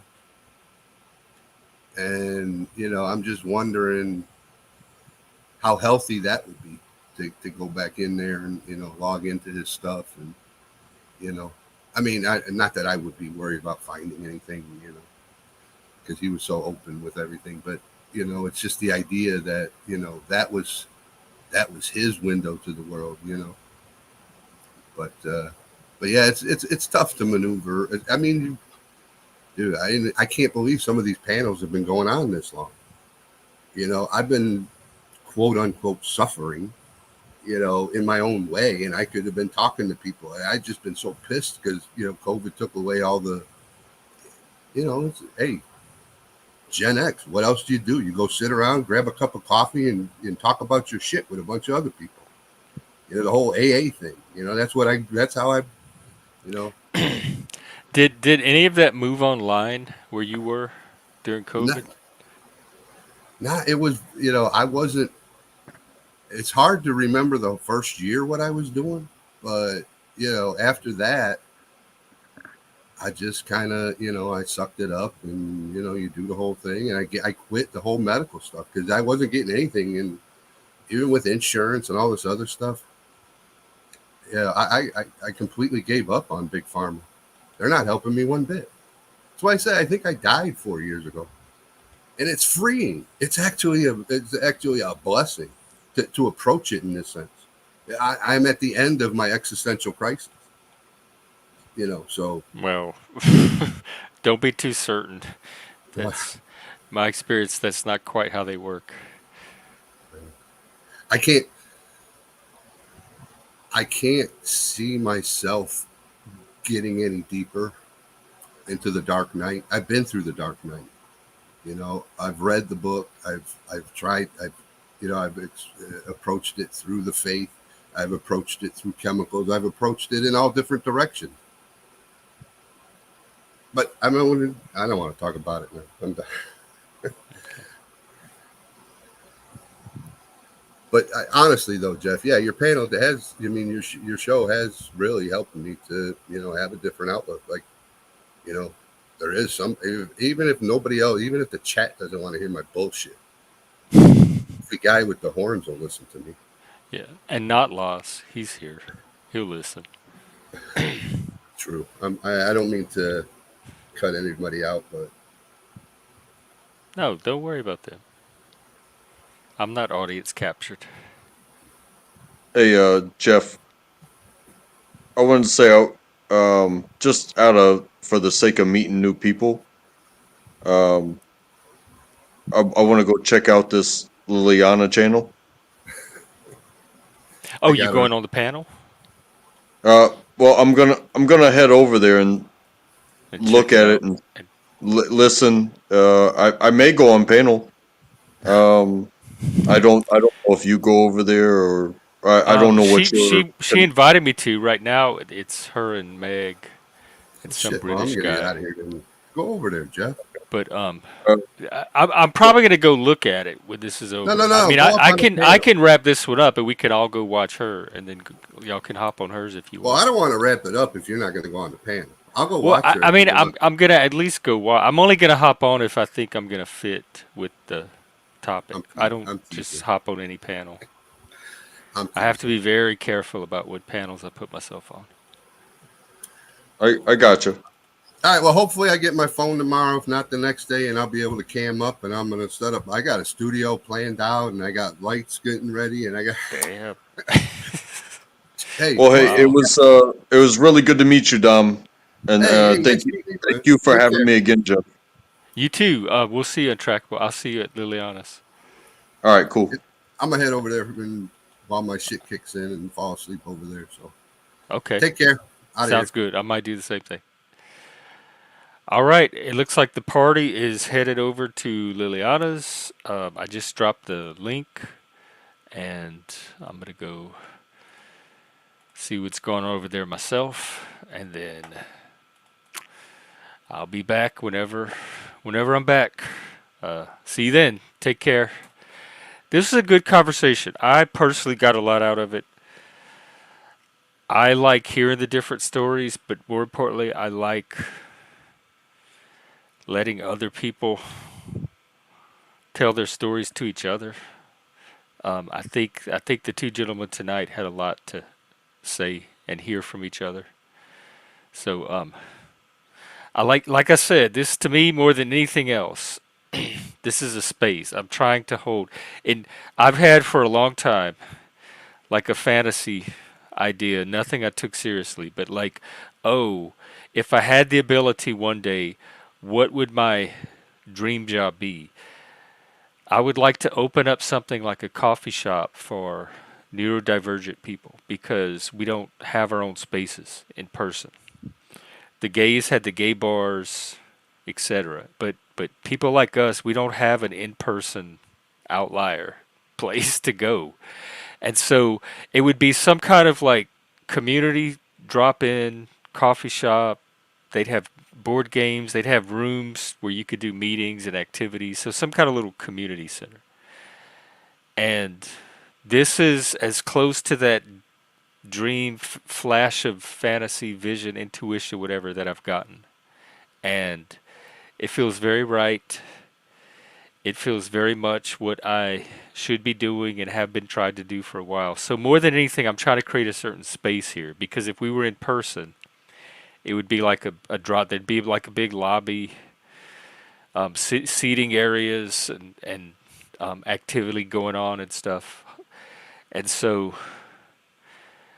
More than anything else, that's what this is. And when we did this during COVID, we did it using Zoom. And the advantage of that was we could have breakout rooms. And then so you come in the main lobby where people just chat. And then you could have rooms with specific topics. Like some people, there was one girl that taught Spanish lessons. There was another lady that did art class. We had open mic nights. We had writing. They did writing exercises, all kinds of whatever somebody wanted to do. We could create a room, and then the people that wanted to do that one thing could go do it in that room, and it was more targeted. That's hard to do on a stream because you only get the one room. You can't really have breakout rooms all be live at the same time, and so it's part of it is keeping that like lobby open third place atmosphere. But being able to do the more topic focused things when we need to, and that's what I'm still juggling. That is what I'm trying to figure out and get my flow. Um, Once I figure that out, I think we're gonna be able to have like make more topics happen. But right now, I personally am very pleased with what this thing is doing. It's doing exactly what I set out to do and even more than I envisioned initially. And so um, I'm on my right track as far as what I'm trying to do. And again, like I said, it's a slow build. I'm in it for the long game, so I'm okay with just gradually seeing how things happen and kind of building around that and adjusting from there and just watching that over a certain amount of time and see what emerges. That's more my creative process and more in line with how my brain works. But if anybody wants to do a topic, if anyone actually wants is like burning for some topic, I can definitely set aside some space for a topic. We could schedule it. We could have a one-on-one. We could bring a specific number of guests to speak specifically on that topic. However you want to do it, I'm willing to offer the space and help facilitate. Another thing this space is intended to be is collaborative. I offer this part of it, but other people are invited to come and do their like throw their vision into the mix, and a lot of people do that just kind of spontaneously from hanging out here. But there have been people that I've collaborated with on specific, like me and Barnabas, Mid Bro Life Logic, Midlife Bro Logic. I told you to pick a better name. That's victim blaming. All right, we're not going to touch that tonight. Um, we did the film review thing together, and we did a Twitch stream together. I've had there's a guy I did a social justice series with where we look at TikTok videos. So if you have specific ideas that you want to collaborate on, or kind of come here and workshop, because this is also kind of like a little laboratory incubator. If you try to grow a channel, start a channel, this is a really good practice stream because we're very casual here. Not a lot of people watch us compared to some of the larger channels. So you could come here, get your feet wet, try out your ideas um, while you're planning your own channel. And so when it's just me, I'm trying to. My main priority is having it stay a certain type of space, and then if other people want to come and intentionally do specific collaborations, I can definitely arrange that. But having me try to do both right now, I think is it's something for me to keep an eye out for how to work in specific topics. But I think right now, trying to do it in that structured way is not the approach that's going to work long term. But I do like the feedbacks and the suggestions. Oh, hey, Moose. God, it must be early there. Are you is it insomnia? Are you having an early going in early, or did you have a good night? But yeah, good to see you. I'm kind of wrapping up. We had a good conversation. It was untrackable and Dominus, and we talked a lot about just stuff that relationships and stuff that men go through and people in relationships go through and emotions and reactions. Oh, cool. Well, have a good sleep. Yeah, I do the same thing. I'm not kidding, I have my laptop and my phone sitting right next to my bed. And I wake up in the middle of the night 2 or 3 times, and my eyes are blurry, and I look at the clock to kind of see what time it is. And my brain tells me go back to just drift back down into sleep. But then there's this little itch in my brain that says, but let me just check real quick the phone. Maybe I got an email or a YouTube comment and the laptop, because then I could check Twitter and Facebook. And let me just peek real quick. And I end up right here with Moose is doing. And then sometimes I don't get back to sleep for hours. And this could happen 2 or 3 times a night. And it's been going on for years. I'd say even pre-COVID, I had the laptop next to me. um, it is not inaccurate to call it a digital addiction. But if it's going to be an addiction, let's make it a healthy one. And hey, let's get paid for it. Might as well get something out of it. Turn it into something productive. That's my goal. I've determined there's 2 ways out of this thing, or into this thing. Those are the 2 ways. One is to gradually wean yourself off or go cold turkey and establish a normal life. Get a friend group, a family, whatever, and leave the panelverse behind. And the other path is to dive head first, both hands, both feet, just dive all the way in, that's how we did our swimming lessons. Um, and that's what I'm doing. And just totally embrace it as a life. This is a job, it's a career, it's a lifestyle, it is everything. It's not even being in the Panoverse. It is a new way of being in the modern world. Like, we're pioneering a new way of living and connecting, or at least an updated way of living and connecting. And that's the path I've taken. I don't think there's getting out for me, at least up here where I am. So I think my option is to fully give myself over to this medium and do what I can here. I've always said I've never been about money. I've never cared about money. I hate money, and it definitely shows. But my thing has never been where can I make the most money. It's always been where can I do the most good. Where can I be the most effective? Where do the most people need whatever it is I have to bring? Like, where am I going to maximize my purpose and beingness here on Earth?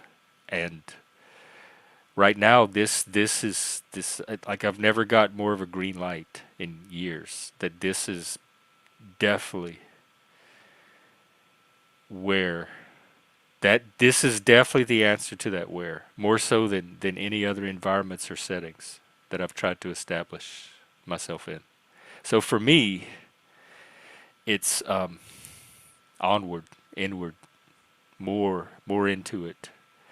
But for other people that are saner, more responsible, less of a risk taker, have obligations, or adulting, I have a certain amount of freedom that I have given myself, that I've taken certain consequences to have, because it's been very important to me to have that. And so I'm in a position to kind of do some of this stuff where others may not be.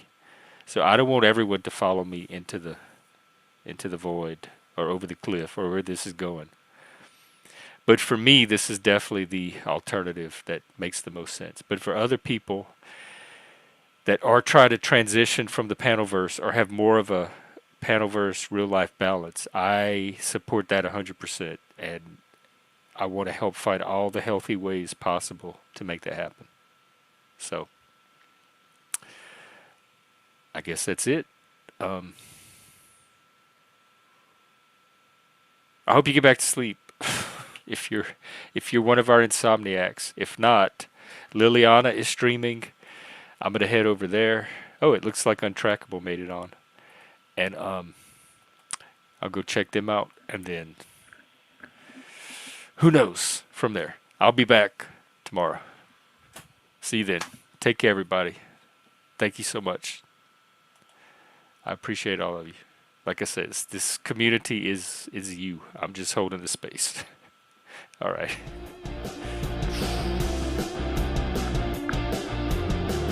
Wow, it's kind of early here. All right, take care.